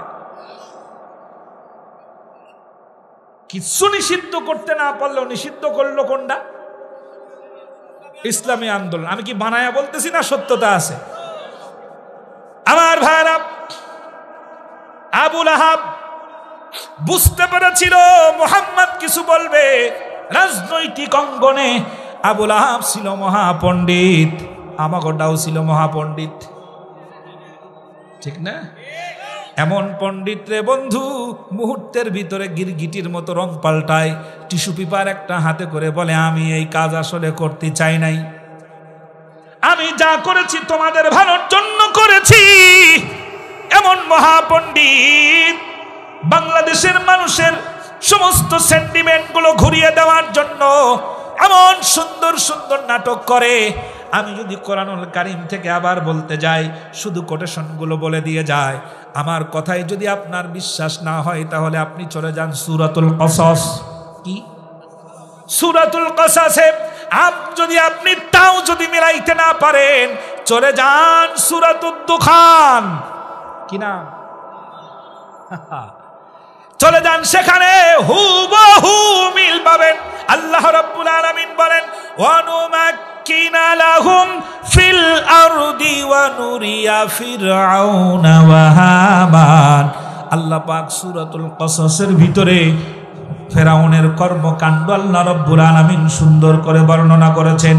আমার ভাইয়েরা, সেখানে ফেরাউনের 4টি স্বভাবের কথা বলা হয়েছে। আয়াতের ব্যাখ্যা পড়ে পড়ে দেখলাম আর মিলায়া মিলায়া দেখলাম, ফেরাউন দেখি নাই বন্ধু, আমরা বিগত 16টা বছর ধরে ফেরাউনের প্রেত আত্মাকে বাংলার জমিনে দেখেছি। আমার ভাইয়েরা, আমার বন্ধুগণ, আবুল আহাব ছোট্ট একটা সুদানাতার কারণে এমন গন্ডগোল পাকালো, মুহাম্মদ যেন কথা বলতে না পারে। আমার দেশেও সামান্য অতিথি হওয়াকে কেন্দ্র করে, পোস্টারে নাম দেওয়া না দেওয়াকে কেন্দ্র করে বাংলাদেশে কোরআনের আলোচনা বন্ধ হয়েছে না হয় নাই? কোরআনের আলোচনা যারা বন্ধ করে দিয়েছে শুধুমাত্র নাম আগে পরে দেওয়ার কারণে অথবা তার নামটা না দেওয়ার কারণে বিশাল প্যান্ডেল প্রস্তুত হয়েছে, বক্তা রওনা দিয়ে দিয়েছে, মাইকিং হয়ে গেছে, মাগরিবের নামাজ থেকে আলোচনাও শুরু হবে। সন্ধ্যার সময় প্রশাসনকে এনে যারা আল্লাহর কোরআনের মাহফিলগুলো বন্ধ করে দিয়েছে, রক্ত পরীক্ষা করলে আবুল আহাবের রক্তের ফোঁটাই খুঁজে পাওয়া যাবে। জোরে বলেন ঠিক কিনা? এ আবুল আহাব আছে না নাই? ঠাকুরগাঁওয়ে নাই, পটিয়াডাঙ্গিতে নাই, মসজিদে নাই, মন্দিরে নাই, মসজিদে গেলে আবুল আহাব খুঁজে পাওয়া যায়। পাওয়া যায় না?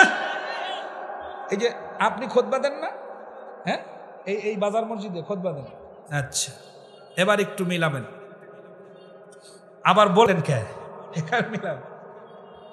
উনি যতদিন মেহরাবে বসে বলবে, চেয়ারম্যান মহোদয় শুনে যান, বাজার কমিটির লোকেরা শুনে যাও, এমন একটা তওবার কথা তোমাদেরকে জানিয়ে দেই, যেই তওবাটা পড়লে পরে সমুদ্রের ফেনা পরিমাণও যদি গুনাহ হয় তাহলে সেই গুনাহ আল্লাহ মাফ করে দেবে। সুবহানাল্লাহ পড়ে। এমন একটা তাসবিহ তোমাদেরকে শিখাইয়া দেই, যেই তাসবিহ পড়লে পরে সব গুনাহ ক্ষমা হয়ে যাবে। এমন ওয়াজ যতদিন পর্যন্ত করবে, পাটিয়াডাঙ্গির লোকেরা বলবে আমাদের মাওলানা আব্বাস আলী সাহেবের মতো হুজুর এই সমাজে আর খুঁজে পাওয়া যায় না। হারে কি ভালো মানুষ, কত সুন্দর মানুষ। প্রথম যুক্তি মনে রাখবেন, যেই লোকটা সবার কাছে ভালো ওই লোকটাই হলো টাকটা ফরমালিন যুক্ত ভেজাইল্লা মাল। চোরও কয় ভালো, বদমাইশও কয় ভালো, ডানপন্থীরা কয় ভালো, বামপন্থীরা কয় ভালো, ওটা ভেজাইল্লা মাল 1 নাম্বার। আমার ভাইরা, যতদিন পর্যন্ত এই কথাগুলো বলবে ততদিন পর্যন্ত ঠিক আছে। যখন মেহরাবে উঠে বলবে, আমার পটিয়াডাঙ্গির ভাইরা, আল্লাহর কোরআন মানুষের জন্য চূড়ান্ত সংবিধান, গণতন্ত্র দিয়ে পাপের দরজা বন্ধ করা যায় না, পাপের দরজা বন্ধ হয় না। বাংলাদেশ স্বাধীন হয়েছে 53 বছর। 53 বছরের ভিতরে মির্জা ফখরুল ইসলাম আলমগীর সাহেবরা চিল্লাইছে, আওয়ামী লীগের লোকেরা চিল্লিয়েছে, জামাতের লোকেরা চিল্লাইছে। গণতন্ত্রের আইন দিয়ে আছো, পাপের দরজা বন্ধ হয় নাই, সুদের দরজা বন্ধ হয় নাই, চুরির দরজা বন্ধ হয় নাই, খুনের দরজা বন্ধ হয় নাই, গুমের দরজা বন্ধ হয় নাই। নতুন করে আরো দুর্নীতি তৈরি হয়েছে, নতুন করে আরো অন্যায় বেড়েছে। জীবনেও শুনেছিলাম না আয়না ঘর, শুনছিলেন জীবনে? জীবনেও শুনছিলাম না আইনা ঘর, গণতন্ত্রের আইন দিয়ে আইনা ঘরও বানাইছে, একটা পাপের দরজা বন্ধ করতে পারেন নাই। ঠাকুরগাঁওবাসীকে চ্যালেঞ্জ করে বলে গেলাম 53 বছর লাগবে না, আল্লাহর কোরআন আইন চালু করে দেন, 53 মিনিটের ভিতরে আম্মা জানের সাথে সব সরেরাই বর্ডার পার হয়ে পালায়া যাবে। কথা ঠিক? আল্লাহর কোরআনের আইন চান, আল্লাহর কোরআনের আইন চান। আর আমরা এই জন্য চাই, যারা হাত উঁচু করে রাখেন আল্লাহ আমরা আইন এই জন্য চাই। আমরা দেখেছি ব্রিটিশদেরকে, আমরা দেখেছি পাকিস্তানিদেরকে, আমরা দেখেছি আইয়ুব খানের শাসন, বঙ্গবন্ধুর ভাষণ, জিয়া কেটেছে খাল, এরশাদ চাচার নানান তাল, ফখরুদ্দিন মঈনুদ্দিন, খালেদা হাসিনা, ফখরুদ্দিন মঈনুদ্দিন সবগুলাকে দেখা শেষ। আল্লাহ যদি কবুল করে আগামীর দেশটাই আল কোরআনের বাংলাদেশ। যারা রাজি আছেন দুহাত উঁচু করে বলুন আল্লাহু আকবার।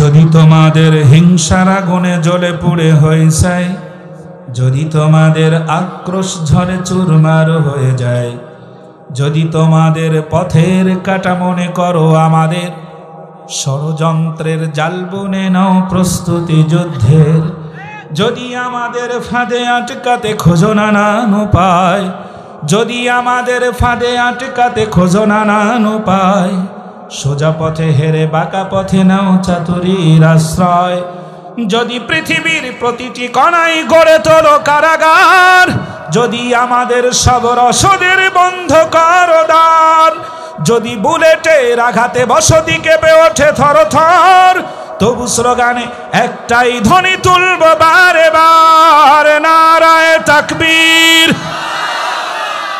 নারায়ে তাকবীর, নারায়ে তাকবীর, নারায়ে তাকবীর।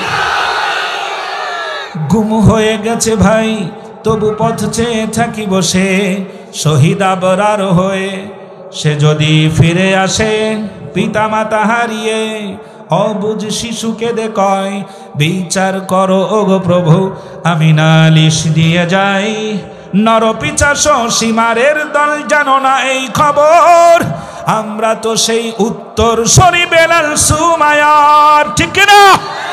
মুমিনের কাছে ইমানের চেয়ে দামি নেই কিছু আর, শত আঘাতেও তাকবীর ধ্বনি তুলবো যে আবার, নারায়ে তাকবীর। মেরেছ অনেক সয়েছি ব্যথা, ঝরেছে রক্ত কত, তবু জিহাদের ডাক আসে যদি না শুকাতেই ক্ষত। আল্লাহু আকবার। মেরেছ অনেক সয়েছি ব্যথা, ঝরেছে রক্ত কত, তবু জিহাদের ডাক আসে যদি না শুকাতেই ক্ষত। ঘরে বসে কেউ রইব না ঠুনকো অজুহাতে, যাব রাজপথে জীবন বিলাতে আলী হামজার মতো। রাজি আছেন? রাজি আছেন? যদি আর একটা বার দিন কায়েমের আন্দোলনের জন্য ডাক দেওয়া হয়, আল্লাহর কোরআনকে প্রতিষ্ঠার জন্য ডাক দেওয়া হয়, আল্লাহর বিধানকে সমুন্নত করার জন্য ডাক দেওয়া হয়, কালিমার পতাকা উড়ানোর জন্য যদি ডাক দেওয়া হয়, নিজের থেকে প্রস্তুতি গ্রহণ করে, স্ত্রীর কাছ থেকে বিদায় গ্রহণ করে, সন্তানের কাছ থেকে বিদায় গ্রহণ করে, নিজের কলিজার টুকরা মেয়েটাকে বুকের ভিতরে জনমের মতো শেষবারের মতো আদর করে জড়িয়ে ধরে শেষ চুম্বন এঁকে দিয়ে বাবা মার কাছ থেকে বিদায় গ্রহণ করে, বুকের সবটুকুন তাজা রক্ত বাংলার জমিনে ঢেলে দিয়ে পিচ্ছিল করে কাফের মোরতাদদেরকে বিদায় করে দিয়ে ইসলামের পতাকা উড্ডীন করার জন্য শরীর আর রক্ত আর জীবনটাকে বিলীন করে দিতে গিয়ে যারা বাড়ি থেকে কাফনের কাপড় মাথায় বেঁধে নিয়ে রাজপথে নামতে নাচি আছেন, তারা একটাবার উঠে দাঁড়িয়ে মাথা দেখায় দেন, একটাবার উঠে দাঁড়ান, মাথা দেখায় দেন, একটাবার উঠে দাঁড়ান, নারায়ে তাকবীর।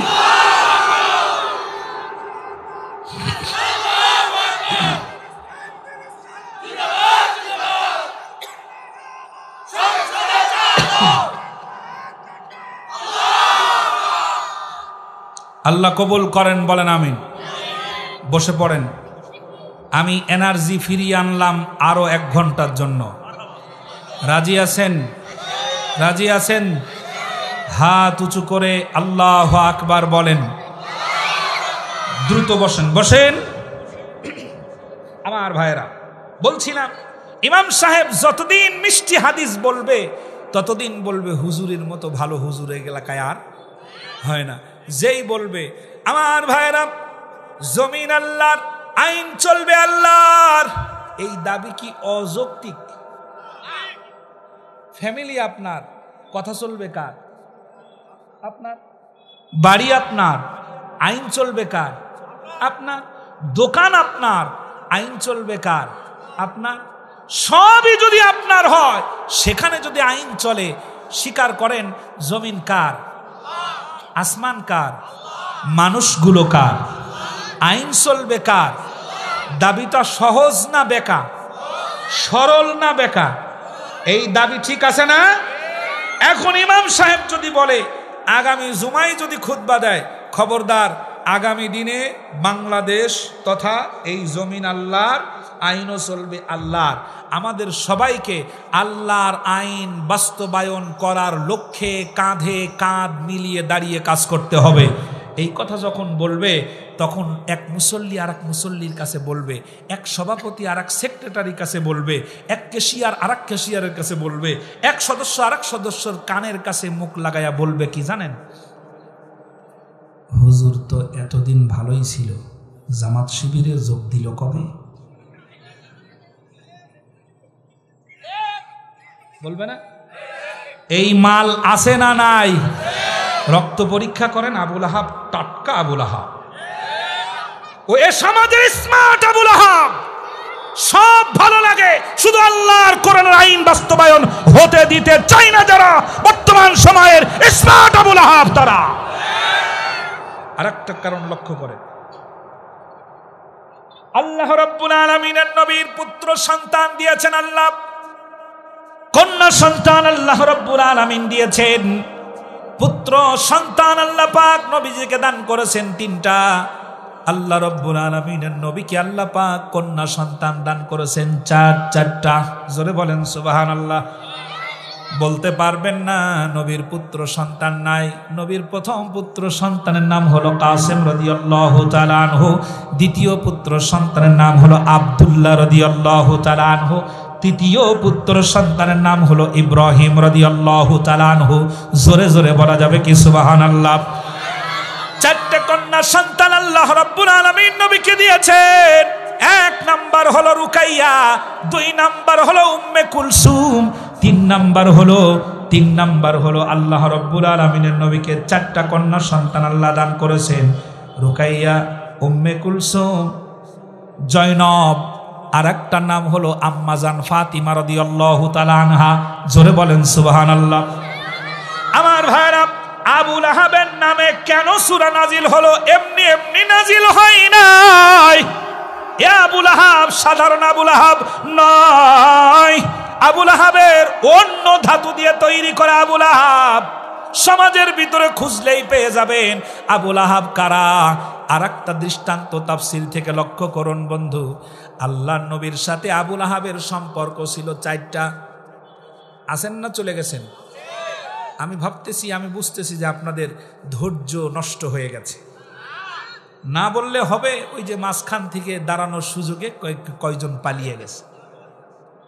আমার ভাইরা, আল্লাহর নবীর সাথে আবু লাহাবের সম্পর্ক ছিল কয়টা? 1 নাম্বার হলো আপন চাচা, 2 নাম্বার হলো জন্মে সবচাইতে বেশি খুশি, 3 নাম্বার হলো আপন প্রতিবেশী। এত কাছের প্রতিবেশী আবু লাহাবের চাইতে আর কেউ ছিল না। 4 নাম্বার হলো আল্লাহর নবীর ডাবল বিআই। ডাবল বিআই তার মানে হলো উম্মে কুলসুম আর রুকাইয়া, এই 2 জনকে আল্লাহ রাসূল বিবাহ দিয়েছিলেন। আবু লাহাবের 2 সন্তান। আবু লাহাবের ছিল 3 পুত্র সন্তান। একটার নাম হলো উতবা, আর একটার নাম হলো মুতআব, আর একটার নাম হলো উতাইবা। আল্লাহর নবীর আল্লাহু আকবার। আবুল আহাবের 2-3 পুত্র সন্তান ছিল, 3টা। একটার নাম ছিল উতবা, একটার নাম ছিল মুতাআব, আর একটার নাম ছিল উতাইবা। আল্লাহ রসুলের 2 কন্যা সন্তান উম্মে কুলসুম আর রুকাইয়া। আবুল আহাবের 2 সন্তান, ছোটটা আর বড়টা, উতবা আর মুতাআব, এই 2টা ছেলের সাথে বিবাহ দিয়েছিলেন। 2 ছেলে যদি একই বাবার 2 মেয়েকে বিবাহ করে, বিয়াই কয় নাম্বার হলো? 1 হলো না? ডিএস পাওয়ার, ঠিক না? বিয়াই হলো ডাবল বিয়াই। তাহলে এর চাইতে বেশি গাঢ় সম্পর্ক আর দরকার আছে? আল্লাহ নবীর সাথে আবুল আহাবের সম্পর্ক ছিল 4টা। আমার ভাইরা, আবুল আহাব কোন জাতের আবুল আহাব? আল্লাহ রাব্বুল আলামিনের নবীর সাথে আবুল আহাবের দারুণ সম্পর্ক ছিল। আল্লাহ রাব্বুল আলামিনের নবীর পুত্র সন্তান 3 জন। কাসেম রাদিয়াল্লাহু তাআলা আনহু তো কবেই মারা গেছে। আব্দুল্লাহ রাদিয়াল্লাহু তাআলা আনহু যেদিন মারা যায়, আছেন তো? আব্দুল্লাহ রাদিয়াল্লাহু তাআলা আনহু যেদিন মারা যায়, আবুল আহাব এই খবরটা শোনার পরে দৌড় দিয়ে চলে গেল মক্কাতুল মুকাররমার চত্বরে। মানুষদেরকে অ্যালাউন্স করে ডাকতে লাগলো, ইয়া রব্বাসী শুনে যাও, মুহাম্মাদের 2য় সন্তান যেটা ছিল আব্দুল্লাহ, সে মারা গেছে, তোমরা খুশি হও। আছেন না চলে গেছেন? একটু অ্যালার্ট থাকতে হবে। মারা গেছে কে? নবীর সন্তান। আর আবুল আহাব হলো নবীর আপন চাচা। হিংসা কাহাকে বলে? হিংসা কাহাকে বলে? আপনাদের এই পাটিয়া ডাঙ্গিতে অনেক পাওয়া যাবে, শুধুমাত্র রাজনৈতিক হিংসার কারণে আপনজন আজ শত্রুতে পরিণত হয়ে গেছে। এটা তৈরি করে গেছে খুনি ডাইনি, কুটনি বুড়ি। আমার ভাইরা, আবুল আহাব কাবার চত্বরে লোকদেরকে ডাক দিয়ে বলছে, শুনে যাও, মুহাম্মাদের 2য় সন্তান আব্দুল্লাহ মরে গেছে, কিচ্ছু দিতে পারলাম না, এই নাও খুরমা খাও। তখন কি জিলাপি ছিল? বাঙালি তো ঢোকেই নাই সেই সময় সৌদিতে, বাঙালি তো ঢোকে নাই। এখন না বাঙালি ঢোকার পরে সব খুঁজে পাওয়া যায়, ঠিক না? সব খুঁজে পাওয়া যায়। বাঙালি গেছে হজ করতে, পুলিশ তো আজানের পরে গেছে তাল তাল হাইয়া আলাস সালাহ আলাস সালাহ, এরকম পুলিশ বলতে বলতে চতুর্দিকে টহল দিচ্ছে। বাঙালি একটা ঢুকছে সবেমাত্র, বাংলাদেশে তো নামাজ কালাম পড়ে নাই, চিন্তা করছে পুলিশ বলতেছে মসজিদে ঢোকার জন্য, নামাজ পড়ার জন্য। এখন ও দৌড় দিয়েছে আর একদিকে। পুলিশ জিজ্ঞেস করছে, হে মোহাম্মদ কোন দিকে যাস? কই স্যার অজু করবার যায়। কই বেটা অজুখানা তো এই দিক। আমি জানি অজুখানা ওই দিক দিয়ে ঘুরে যাচ্ছে। এরকম ধরে অনেক বাঙালিকে ফেরত দেওয়া হয়েছে। সেই দেশে চলে যাও যে দেশে আজানের পরে নামাজ পড়া লাগে না। কথা বলেন ঠিক কিনা? আমার ভাইরা, বাঙালি তো তখনও ঢোকে নাই, জিলাপি নাই। আবুল আহাব মক্কাতুল মুকাররমার দোকান থেকে খুরমা কিনেছে, লোকের বাড়িতে বাড়িতে গিয়ে বলছে, এই নাও খুরমা খাও। লোকেরা জিজ্ঞেস করে, খুরমা দিচ্ছ কেন? কি কারণে? কিসের খুশির খবর? আবুল আহাব ডাক দিয়ে বলে, শোনো নাই, মুহাম্মাদের ছেলে আব্দুল্লাহ আবার মারা গেছে। আব্দুল্লাহ যে মরে গেছে, এই খুশির তোমরা খুরমা খাও। আমার পাটিয়াডাঙ্গির ভাইরা, বীর ঠাকুরগাঁওয়ের জনতাকে বলছি, ভালো করে কান লাগাবেন। সেই সময় আল্লাহ নবীর সন্তান মারা যাওয়ার পরে আবুল আহাবরা মিষ্টি বিতরণ করতে পারে নাই, খুরমা বিতরণ করেছে মানুষের ডোর টু ডোর, ঘরে ঘরে গিয়া। এত বছর পরে, 1400 বছর পরে আসে 24 সালেও বর্তমান ডিজিটাল বাংলাদেশে আল্লাহ নবীর উত্তরসূরি যারা, কোরআনের কর্মী যারা, কোরআনের সিফা ছালার যারা, আল্লামা সাঈদী রহমাতুল্লাহি আলাইহির মতো মানুষকে মৃত্যুর করে ঢালাইয়া পড়াইয়া দিয়া, অনেক নেতা কর্মীদেরকে ফাঁসি দিয়ে যারা রাস্তায় দাঁড়ায় মিষ্টি বিতরণ করে, ওরা বর্তমান সময়ের স্মার্ট আবুল আহাব। এই মাল আছে না নাই? এই মালের গোডাউনের মাল এখনো আছে না নাই? বাজারে খুঁজলে পাওয়া যাবে। গোডাউনের তলায় এখনো পড়ে আছে। মাঝে মাঝে ইন্দুরের গুতার ঠেলায় কয় আমার ভারত। আল্লাহ নবীর উত্তরসূরিদেরকে মারার পর 28শে অক্টোবরে শহীদ করে দেওয়ার পরে লাশের উপরে যারা ড্যান্স করেছিল ওরা হলো উম্মে জামিলের উত্তরসূরি। সূরা লাহাবের ভিতরে 3টা অধ্যায় আলোচনা আছে বিশদভাবে। 1 নাম্বার হলো আবু লাহাবের কথা, যেটা সমাজের রন্দে রন্দে খুঁজে পাওয়া যাবে আবু লাহাব। 2 নাম্বার হলো ওয়ামরাআতুহু হাম্মালাতাল হাতাব। পড়েন, ওয়ামরাআতুহু হাম্মালাতাল হাতাব। জোরে বলেন আল্লাহু আকবার। 2 নাম্বার হলো আবু লাহাবের বউ উম্মে জামিলের কথা। কার কথা? উম্মে জামিলের গোষ্ঠীরা আছে না জায়গা?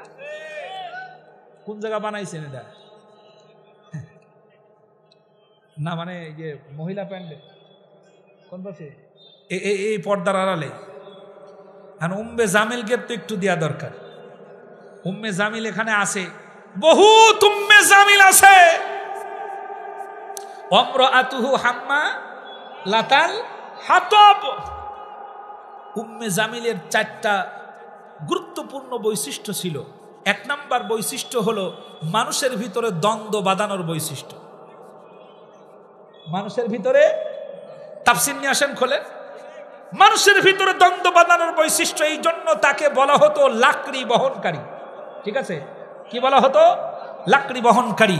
দ্রুত গতিতে শুকনা লাঠি দিয়ে আগুন ধরালে যেমন দাউ দাউ করে জ্বলে ওঠে, ওর সগলখড়ির পাওয়ার ছিল এত বেশি, 2 জনের মধ্যে কথা মারিয়ে দিলে সাথে সাথে গন্ডগোল বেঁধে যেত। ওয়ামরাআতুহু হাম্মালাতাল হাতাব। আগুন আপনিও ধরাইতে পারেন, কিন্তু 6 মাস লাগে।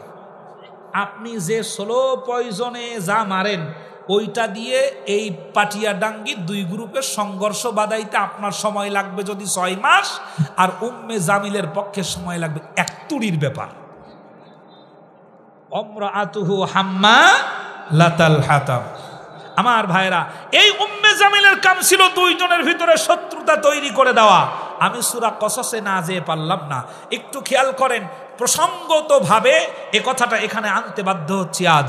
সেটা হলো আল্লাহ রাব্বুল আলামিন বলেন ফেরাউনের 2 নাম্বার রাষ্ট্র চালনার সময় ক্ষমতা টিকিয়ে রাখার 2 নাম্বার কাম ছিল এই, সে তার অধিবাসীদের ভিতরে বিভিন্ন দলে বিভক্ত করে দিত, যাতে কেউ এক জায়গায় দাঁড়াতে না পারে।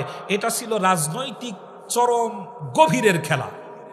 এটা শিখাইছে বিশ্ববাসীকে ফেরাউন। সাক্ষী দিচ্ছেন আল্লাহ, বর্ণনা করেছেন সূরাতুল কসসে। সাক্ষী দিচ্ছেন আল্লাহ, পৃথিবীবাসী সে শিখাইছে কেরা? ফেরাউন। সাক্ষী দিচ্ছেন আল্লাহ, বর্ণনা করেছেন আল্লাহ পাক কোরআনুল কারীমের সূরাতুল কসসে। ফেরাউনের 2 নাম্বার কাম ছিল এই, নিজের অধিবাসীদের যারা জনগণ থাকে তাদের ভিতরে বিভিন্ন দলে বিভক্ত করে দেওয়া। এখন দেখেন বাংলাদেশে আসেন, এবার বাংলাদেশে দলে বিভক্ত হয়েছে না হয় নাই? আমাদের দেশে সবচাইতে বেশি নিরীহ ইসলামিক দল বলা হয় তাবলিগ জামাত, ঠিক না? দল হলো কয়টা? একটা কি গ্রুপ? 7 গ্রুপ, আর একটা জুবায়ের গ্রুপ। 2 গ্রুপের ভিতরে সরকারি মন্ত্রীদের আনাগোনা দেখেছেন না দেখেন নাই? তাদের সাথে বেশি যাদেরকে বলা হয় 7 গ্রুপ। ওলামায়ে কেরাম যারা যেদিকে, সেদিকে সরকারের মদদ কম। 7 গ্রুপ যেদিকে, সেদিকে ছিল সরকারের মদদ বেশি। বাঙালি জাতি মনে করেছিল এটা তাদের আভ্যন্তরীণ কন্দল। 5ই আগস্টের পরে নিবিড় পর্যবেক্ষণে পরিসংখ্যানে উঠে এসেছে এটাও ছিল ফেরাউনের, নব্য ফেরাউনের রাজনৈতিক জ্ঞানাকল। যেন টুপিওয়ালারা এক জায়গায় দাঁড়াতে না পারে, ওরা মারামারি করবে, মীমাংসা করব আমরা। কথা বোঝেন কিছু? এরপরে আবার তাফসির হলে মানে তাফসির করতে দেবেন তো? আমার ভাইরা, এরপরে আসেন কওমি আর আলিয়া। এমন ডিভাইডেড করলো, কওমিওয়ালাদেরকে ডাক দিয়ে বলল, আয় বাবা সাপুরাম বাপুরে, নাকি বাপুরাম সাপুরে, কোথা যাস বাপুরে, আই বাবা দেখে যা, 2টো সাপ রেখে যা। ওদেরকে ডাক দিয়ে নিয়ে এসে বলল, আয় বাবা এদিকে আয়, তোদের দাওরা হাদিস পাসটাকে আমি, দাওরা হাদিস সার্টিফিকেটটাকে মাস্টার্সের মান দিয়ে দেব, আয় এদিকে আয়। ওরা গেল, জমকালো অনুষ্ঠান হলো, এমন তাদের এমন পদোন্নতি আর মর্যাদা দিল, মর্যাদার ঠেলায় ওরা অল্প কয়েকদিন আগে শাপলা চত্বরের তাজা শহীদদের রক্তের গন্ধ ভুলে গিয়ে সামসামি করে পা চাটা দালালি করে খুনি হাসিনাকে বলল, তুমি আমাদের মা। আপনি সূরা কসস খোলেন, কান ধরে উঠে যাব যদি ভুল বলি। এক দলকে সম্মানিত করে আর এক দলকে পর্যদস্ত করে, এমন সম্মান দিল, ওরা সম্মান পেয়ে বলল, তুমি আমাদের আম্মা জান। কি কি কওমি জননী, তুমি আমাদের কওমি জননী। আর এক দলকে পর্যদস্ত করে। এটা ছিল ফেরাউনের শিখানো রাজনৈতিক খেলা। এই খেলাটা খেলেছে নব্য ফেরাউনের প্রেতাত্মা। এক দলকে সম্মানিত করে আর এক দলকে ট্যাগ লাগাইয়া দিল। এরা যুদ্ধ অপরাধী, এরা দেশ বিরোধী, এরা হলো স্বাধীনতা বিরোধী, এরা হলো রাজাকারের দল। যেখানে ধরবি সেখানে মারবি, যত মারতে পারবি তত প্রমোশন পাবি। আমার দেশের কুলাঙ্গার কিছু পুলিশ অফিসার ছাত্র শিবিরের সোনার টুকরা ছেলেদেরকে মেরে যারা প্রমোশন নিয়ে ঘুরে বেরিয়েছে, এখন আমরা তাদেরকে খুঁজছি, গেলি কোথায়? জোরে বলেন ঠিক কিনা? ওসি বিপ্লব কুমার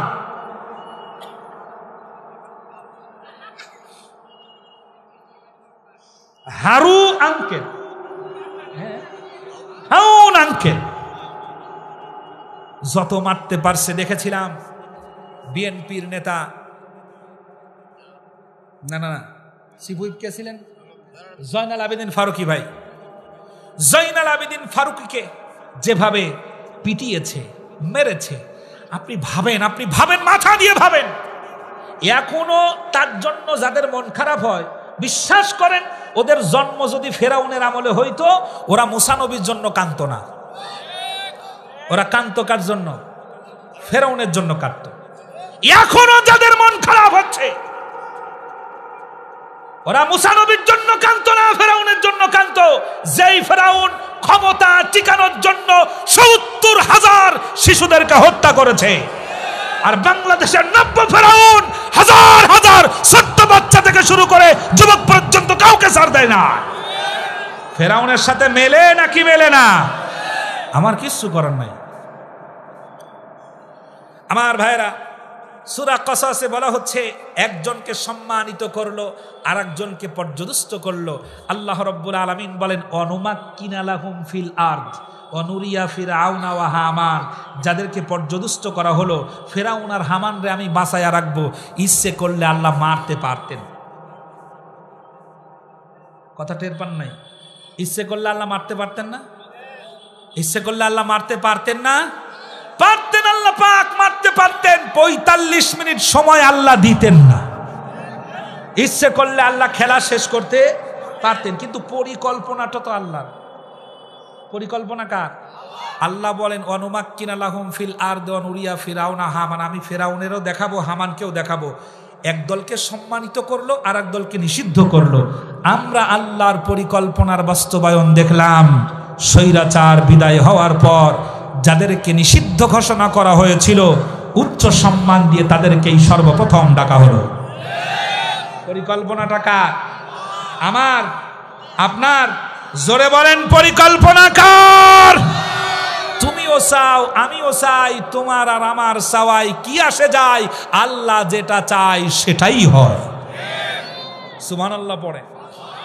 আমার ভাইরা, এবার খেয়াল করেন, উম্মে জামিলের ৪টা বৈশিষ্ট্যর ভিতরে ২ নম্বর বৈশিষ্ট্য ছিল চরম অভিনয়। চরম অভিনয়। নবীজির যে ঘরটা, হজ করেছেন কারা? দেখেছেন? হ্যাঁ, নবীজির যে ঘরটা, এই ঘরের সামনে তদানীন্তন সময়ে পাওয়া যেত বাবলা কাটা। এখনো যদি আপনি মক্কায় একটু বাহিরে যান আর মদিনা মুনাওয়ারা থেকে যদি জিয়ারায় ঘুরতে যান, তাহলে পরে ওই আমি দেখেছি ওই কূপের কাছে, যেই কূপে আল্লাহর নবী থুতু নিক্ষেপ করেছিলেন, যেই পানি রোগ নিরাময়ের নিয়াত করে খাইলে আল্লাহ রাব্বুল আলামিন রোগ থেকে তাকে শেফা দান করে দেন। সুবহানাল্লাহ পড়ে। তার আশেপাশে বেশ কিছু বাবলা গাছ দেখেছি, কিন্তু এখন সাইজে ছোট।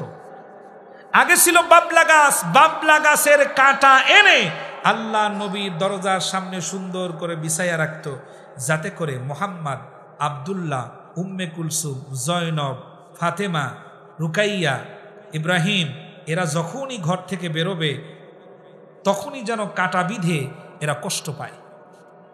একদিকে কাঁটা বিধে কষ্ট পাওয়া, এটা কষ্ট দেওয়া ছিল উম্মে জামিলের কাম। অন্যদিকে কাবার চত্বরে গিয়ে বলতো, আমরা আমাদের প্রতিবেশীর সাথে ভালো আচরণ করার চেষ্টা করি, কিন্তু প্রতিবেশীরাই আমাদেরকে দেখতে পারে না। এই মিথ্যা রটানো, মিথ্যা চগলখড়ি, মানুষের মধ্যে কথা চালাচালি করা, এই একটা কাজ, অপবাদ দেওয়া, এগুলো ছিল উম্মে জামিলের 2 নাম্বার মারাত্মক স্বভাব। আমার ভাইয়েরা, আমি দৃষ্টান্ত দিতে গেলে ফুরাবে না, কারণ 16 বছরের 15 বছরের নির্যাতনের ইতিহাস।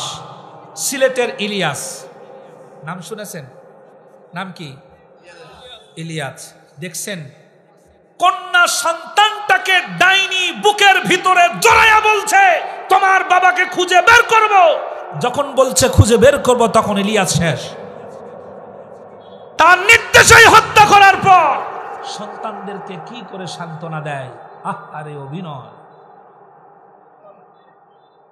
উম্মে জামিল, আবুল আহাবের বউ দেখি নাই, তাই কি কই যে স্বামী থাকে না কেন? এগুলো তো শেষ বয়সে এসে আবুল আহাবের বউ হয়ে ঢুকবে কিয়ামতে। আমার ভাইয়েরা, কথা ছিল অনেক, আপনাদের অ্যাটেনশনটা আমাকে শেষ পর্যন্ত এখান থেকেই শেষ করার ইঙ্গিত দিচ্ছে। 2 নাম্বার হলো 12টা বেজে গেছে। 3 নাম্বার হলো কালেকশনটা আগে করতে পারলে ভালো হতো। ওখানে প্রায় 20-25 মিনিট সময় লস হয়ে গেছে। তারপরেও মসজিদের উন্নয়ন গল্পে শেষবারের মতো যদি কারোর কিছু দেওয়ার থাকে, আমরা দোয়ার দিকে এগিয়ে যাব। সূরা আহজাবে 3টি আলোচনা আছে বলেছিলাম। 1 নাম্বার হলো আবুল আহাব, 2 নাম্বার হলো উম্মে জামিল, 3 নাম্বার হলো আবুল আহাবের সন্তান। সেই যুগে বলা হতো সোনার ছেলে।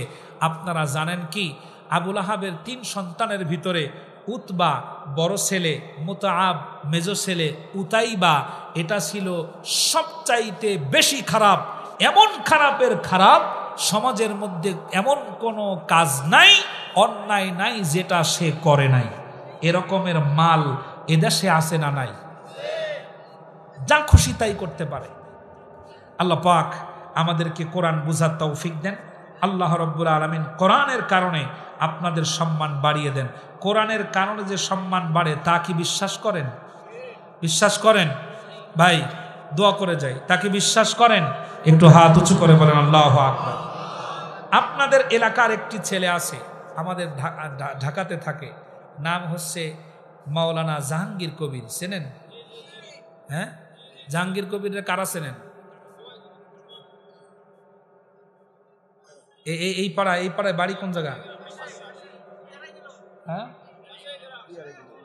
2-2.5 কিলো। জাহাঙ্গীর কবির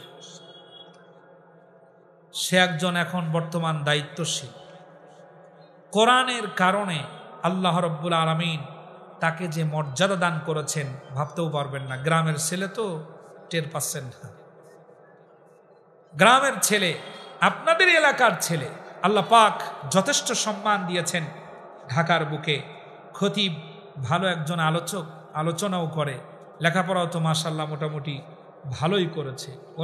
ওনাদের কেউ আছে এখানে?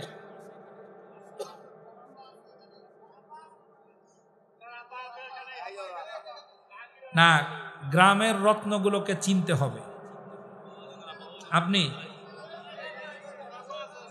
ও আচ্ছা, বসেন বসেন বসেন। ঠিক আছে, না খেয়াল করি নাই। লাঠি এই খুঁটির ওই পাশে ছিল। খুঁটি তো কোন আপনারা নাকি? খুঁটির ওই পাশে ছিল, বুঝতে পারি নাই। ধন্যবাদ। এই গ্রাম দেখেন, উত্তরবঙ্গ। আবু সাইদ কবে জন্ম নিয়েছে আবু সাইদ তা আল্লাহই জানে। কে জানতো আবু সাইদের রক্তের বিনিময়ে পুরো দেশের মানুষ একত্রিত হয়ে জালিম হটাবার জন্য আন্দোলনে নামবে? কেউ স্বপ্ন দেখেছিল? আগের দিনও 5 তারিখেও কেউ, কি বলে 4 তারিখেও কেউ স্বপ্ন দেখে নাই যে 6 তারিখের প্রোগ্রাম কি করে 5 তারিখে আসবে। হ্যাঁ, এ মায়ের কার পরিকল্পনা আল্লাহ পাক গ্রহণ করেছেন, কি কায়দায় আল্লাহ রাব্বুল আলামিন দিলেন, আর যাদের রক্তের বিনিময়ে দিলেন। আপনাদের এই উত্তরবঙ্গকে ধন্যবাদ, প্রাণ খুলে দোয়া রইল, শ্রদ্ধার সাথে স্মরণ রাখবো, এ জাতি স্মরণ রাখবে উত্তরবঙ্গের বীর জনতাকে। উত্তরবঙ্গ থেকে আবার এমন একটা বীর, আবার নওজোয়ান জীবিত হবে, নওজোয়ানের জন্ম হবে, যার রক্তের বিনিময়ে একদিন কালিমার পতাকা বাংলার জমিনে উড়বে ইনশাআল্লাহ। আল্লাহ যেন কবুল করেন, বলেন আমিন। প্রাণ খুলে পড়েন আল্লাহুম্মা।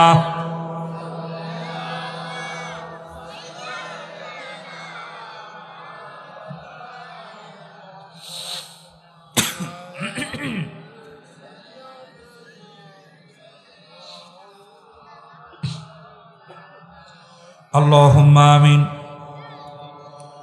ربنا ظلمنا أنفسنا وإن لم تغفر لنا وترحمنا لنكونن من الخاسرين. رب العالمين খোলা আকাশের নিচে তোমার বিছিয়ে দেয়া বিস্তীর্ণ এই জমিনের উপরে ঠাকুরগাঁও জেলার অন্তর্গত পাটিয়াডাঙ্গি বাজার কেন্দ্রীয় জামে মসজিদের উন্নয়ন কল্পে বার্ষিক তাফসীরুল কুরআন মাহফিল রব্বুল আলামিন সন্ধ্যা থেকে নিয়ে পর্যন্ত আলোচনা হয়েছে। আয় আল্লাহ, দ্বিতীয় অধিবেশনে আমি আলোচনা শুরু করেছিলাম, আমার কাছে যেন মনে হয় কোরআন যদি বলতে থাকতাম মানুষেরা হয়তো যারা জ্ঞান পিপাসু তারা আরো সময় ধরে বসে থাকতেন। রব্বুল আলামিন আলোচনার কাজ সম্পন্ন করে শেষ করে তোমার দরবারে ভিক্ষুকের নেই দুটি হাত উত্তোলন করেছি। আয় আল্লাহ, তামাম আলোচনার ভুলগুলিকে দয়া করে মাফ করে দাও। যা সওয়াব দিয়েছো আল্লাহ, আমাদের সওয়াবগুলো লক্ষ কোটি গুণে বাড়ায়া দাও। সোনার মদিনায় নবীজির রওজা মোবারকে হাদিয়া পৌঁছায়া দাও। রব্বুল আলামিন, আমরা যারা হাত তুলেছি আমাদের দিকে নজর করে দেখো। পাটিয়াডাঙ্গির এই মজলিসে, এই ময়দানে যত মানুষ, যত নারী, যত পুরুষ হাত তুলেছি, অনেকের আব্বা জান বেঁচে নাই। বাবা যে কি নিয়ামত, যার নাই সে বোঝে কি নাই। সন্তান এমন একজন, বাবা এমন একজন সুপারম্যান, বাবা এমন একজন সৈনিক। আমার ডান পাশে, আমার বাম পাশে, আমার পিছনেও, আমার সামনেও অনেক আব্বা জানের রূপ আমি দেখতে পেলাম। অনেক দাড়ি পাকা মুরব্বী আছেন, অনেক বাবার বয়সী আছেন। আল্লাহ, বাবাদের সম্মান তুমি বাড়ায়া দাও। বাবা কেমন সুপারম্যান, কেমন সুপার হিরো। সন্তান বলেছিল আব্বু কম্পিউটার লাগবে। আবু সাইদের মতো কত গরিব বাবা সন্তানকে তার সামর্থ্য অনুযায়ী ইচ্ছা পূরণ করতে পারে না। সারাদিন বাবা কাজ করে অফিসে। বাবা ভাবলো যদি দিনের বেলা কাজ করি সন্তানের কম্পিউটার কিনা হবে না। রাতের বেলা ডিউটি করতে চলে যায়। অফিসার ডাক দিয়ে বলে, ভাই রাতের বেলা ডিউটি করতে পারবেন না, ফিরে যান। বলে, না পারাই লাগবে, সন্তানের মলিন মুখখানা আমি বাবা হয়ে সহ্য করতে পারি না। ও রব্বুল আলামিন, রাতে ঠিক মতো ঘুমের কারণে ডিউটি করতে পারে না। অফিসার এসে শরীরের উপরে চর লাগায়া দেয়, আবার কোন সময় বকাঝকা করে। বাবা যান সবগুলো নিজের বুকের ভিতরে দাফন করে দেয়। স্যারকে বলে, স্যার দয়া করে আমাকে বের করে দেবেন না, আমার সন্তানের হাসি মাখা মুখটা আমি দেখতে চাই। রব্বুল আলামিন, বাবা এমন একজন সৈনিক, বাবা যদি সন্তানের কারণে কোনো ঝামেলায় পড়ে যায়, বাবা রাতের বেলা চাদর মুড়ি দিয়ে নিজের পরিচয় গোপন করে রিক্সা চালাই, তবু সন্তানের সম্মান নষ্ট হতে দেয় না। ও রব্বুল আলামিন, আমি কত দেখেছি পাশাপাশি জেলাতে মাহফিল হলে যখন আব্বাকে ফোন দিয়ে বলি আব্বু আমি বাড়িতে আসবো রাতে, আব্বা বারবার ফোন দেয়। জিজ্ঞেস করি এতবার কেন ফোন দেন, আমি তো আসতেছি। বলে আব্বা তুমি না আসা পর্যন্ত আমি আর ঘুমোতে পারছি। ও রব্বুল আলামিন, আমার নিজের চোখে দেখা রক্ত বিক্রি করে সন্তানের জন্য জন্মদিনের উপহার কিনে নিয়ে বাবা বাড়িতে যায়। যখন বললাম তোমার বাবা এমনটি করেছে, সন্তান বলে আব্বু আমি জীবনে আর কোনোদিন খেলা করব না। ও রব্বুল আলামিন, আমাদের আব্বা জান যাদের কবরে চলে গেছে, আব্বা জানের কবরের আযাব মাফ করে দাও, জান্নাতের পোশাক পরায়া দাও, জান্নাতের বিছানা বিছায়া দাও, জান্নাতুল ফিরদাউসের চূড়ান্ত মেহমান বানিয়ে নাও। রব্বুল আলামিন, আম্মা জান আব্বা জান যাদের বেঁচে আছে আল্লাহ তাদেরকে সম্মান বাড়ায়া দাও। আম্মা জান যারা আছেন আল্লাহ মাফ করে দাও, যারা কবরে শুয়ে আছেন ক্ষমা করে দাও, প্যান্ডেলে যত আম্মা জান এসেছেন মাফ করে দাও। মা এমন একজন মা যার নাই সে জানে কি নাই। আমি মাদ্রাসার বারান্দায় দিয়ে ঘুরছিলাম, দেখতে পেলাম একটা ছাত্র চক দিয়ে মানুষের ছবি আঁকিয়েছে, ওর উপরে লেখছে মা, তারপরে ওই ছবির উপরে ঘুমিয়ে আছে। জিজ্ঞেস করলাম বাবা কেন এমন করেছো? বলছে হুজুর আমার তো মা নাই, শুনেছিলাম মায়ের কোলে ঘুমালে নাকি শান্তি লাগে, আমার তো কেউ নাই, কেউ তো আমার কারো কোলে ঘুমোতেই দেয় না, এই জন্য ছবি আঁকায়া আমি এখানে ঘুমাচ্ছি, মনে হয় যেন এমন শান্তি লাগছে। ও রব্বুল আলামিন, আম্মা যার নাই সে বাড়িতে গিয়ে আর মা বলে একবার ডাকতেও পারে না।